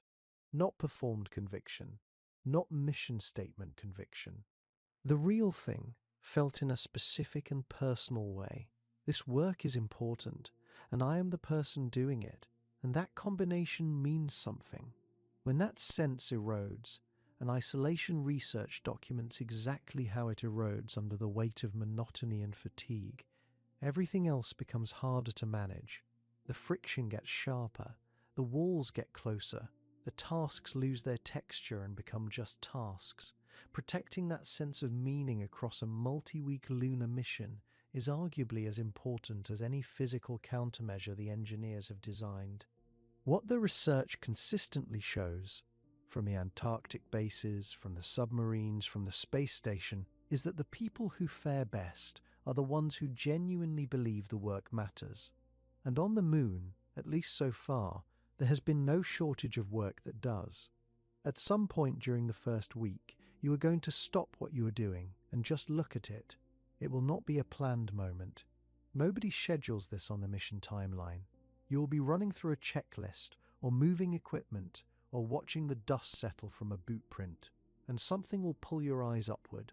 And there it is, hanging in the black, not moving, not rising, not setting, just there, blue and white and impossibly detailed, sitting in the sky like it was bolted in place. The first thing that catches you off guard is the size. From the moon, Earth has an apparent diameter roughly 4 times larger than the full moon looks from Earth. That is not a small difference. The full moon from your backyard is already striking enough to stop people mid-conversation. What you are looking at from the lunar surface is 4 times that width, 4 times that presence, filling a section of that absolute black sky with something alive and swirling and lit from the inside by city lights on the dark edge. The scale of it takes a moment to process. Then you notice the detail. On Earth, the atmosphere does something you never think about. It blurs. Distance on Earth comes with haze, with scattered light, with the soft erasure of fine detail over long ranges. The moon has none of that. No atmosphere means no haze, no scattering, no softening at the edges. The disk you are looking at is sharp. You can see the swirl of a weather system rotating over an ocean. You can see the brown smear of a continent. When the geometry is right, when a coastline or a forest region catches the angle of sunlight cleanly, you can see green. Not a suggestion of green. Green. From 240,000 miles away, with no telescope, standing on the surface of another world. The Apollo astronauts tried to describe this. These were not people who struggled for words. They were military test pilots and engineers and scientists who had spent careers describing technical realities with precision. And nearly all of them, when they came back and were asked about seeing Earth from the moon, said something close to the same thing. That language ran out. Edgar Mitchell said the experience was instantaneous and overwhelming, a sudden knowing that something was connected, that the universe was in some way conscious of itself. Michael Collins, who orbited while Armstrong and Aldrin walked below, wrote about the fragility of the thing, how thin the atmosphere looked, how the blue faded into black over such a short distance that it seemed miraculous anything stayed attached to the surface at all. Buzz Aldrin called it magnificent desolation, though he was describing the surface. The Earth above him he struggled to put into words at all. What they were bumping into has a name now. Researchers call it the overview effect. It is a documented cognitive shift that occurs when a person sees Earth from space, whole and complete, and surrounded by nothing. The effect is not subtle, and it is not metaphorical. Astronauts describe a reorganization of perspective that happens almost physically, a sense of the arbitrary nature of borders, the smallness of the conflicts visible from this distance, the bizarre fragility of the thin shell of gas that makes the whole project of life possible. Frank White, who coined the term in 1987, interviewed dozens of astronauts and found the experience so consistent across different personalities and backgrounds that he argued it was not a spiritual event, but a perceptual one. You see something you had never actually seen before, the whole thing at once, and it changes the frame. Now consider what tidal locking means for this view.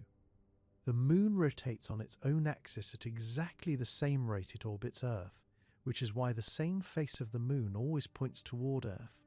The consequence for someone standing on the lunar surface is that Earth does not rise or set.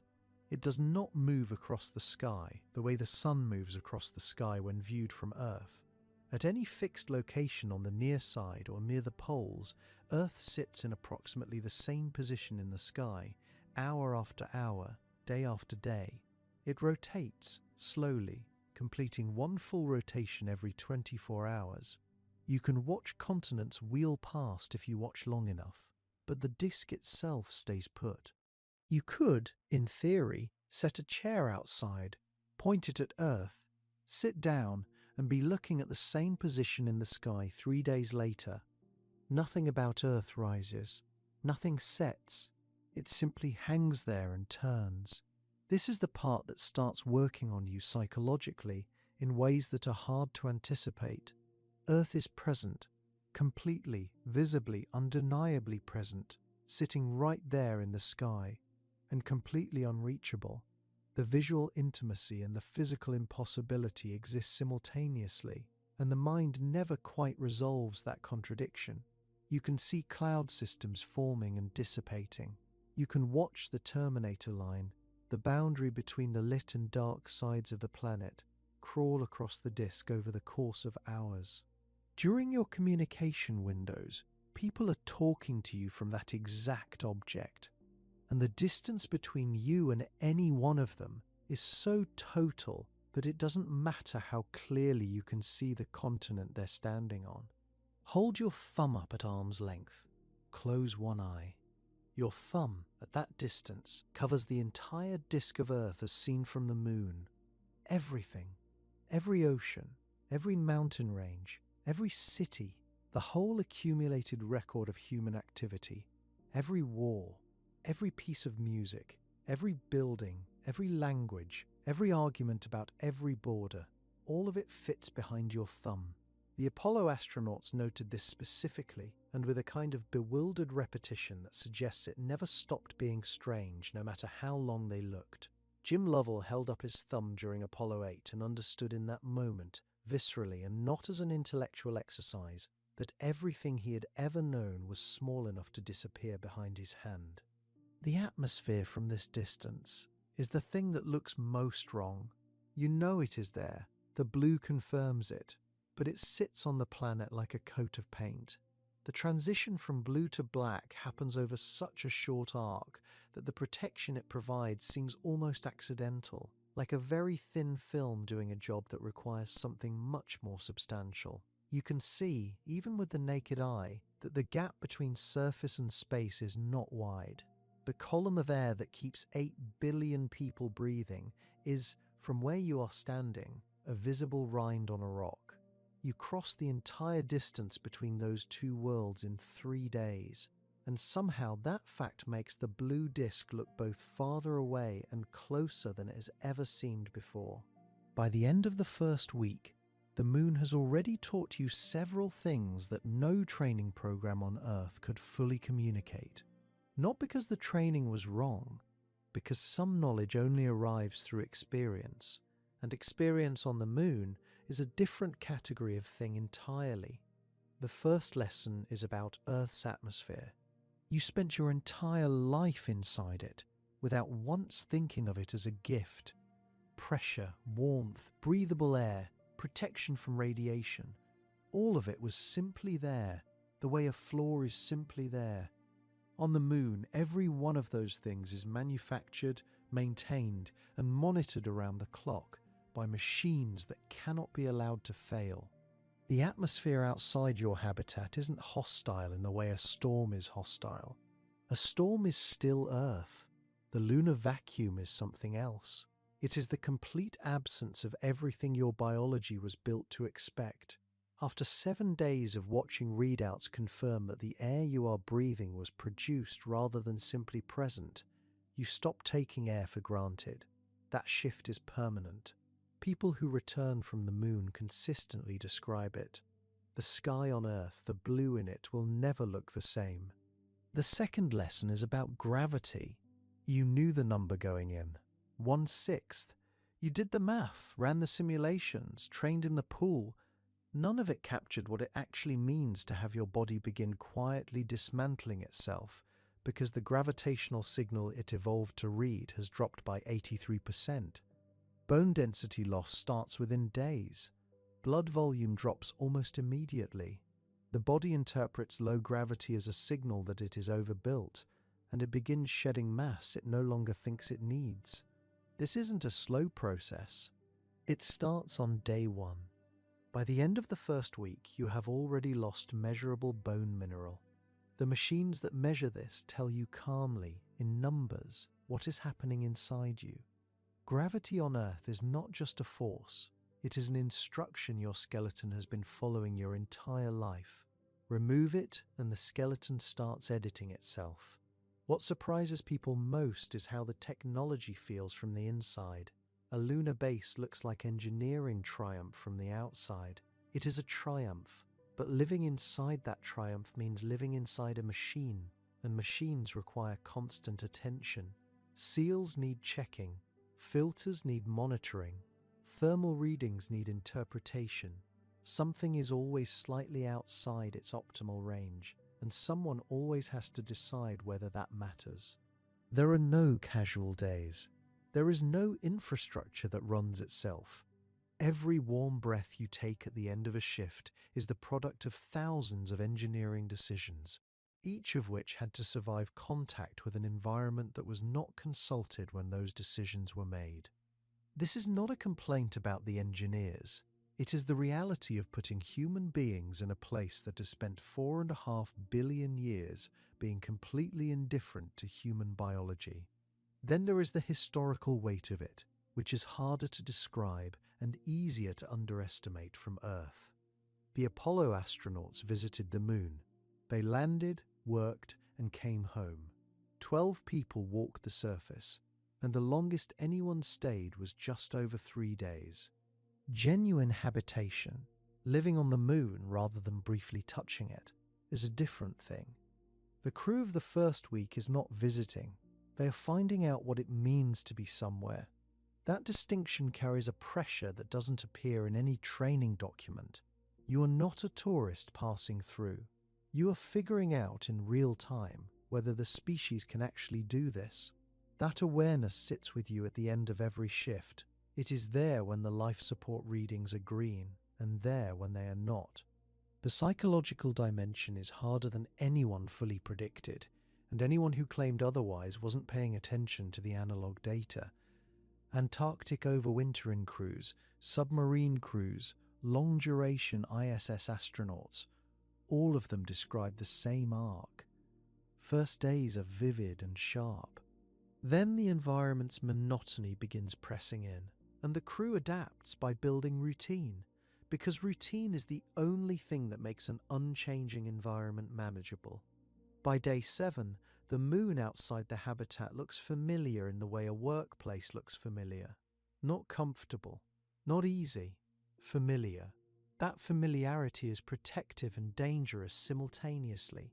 It is protective because panic is exhausting and unsustainable. It is dangerous because familiarity breeds the quiet assumption that what worked yesterday will work tomorrow. And on the moon, that assumption needs to be earned every single day through the checks, the monitoring, and the discipline that keeps complacency from becoming a hazard. What a week on the moon does not teach you is how to live there. That takes longer. What it teaches you instead is the shape of the problem, the specific hazards that theory undersold, the physical costs that models approximated but couldn't fully predict, the psychological textures that analog environments could only approximate. A week is enough to understand what questions were wrong, what assumptions were optimistic, and what the next week will need to correct. Every EVA that revealed a dust contamination problem the protocols hadn't fully solved adds to that knowledge. Every night of disrupted sleep in the hum of life support machinery adds to it. Every readout that drifted toward a boundary and had to be managed adds to it. The first week is data. Real, irreplaceable data that no simulation on Earth can produce, because the moon itself is not a simulation. The first week on the moon is not the accomplishment. It is the beginning of finding out what the accomplishment is actually going to cost.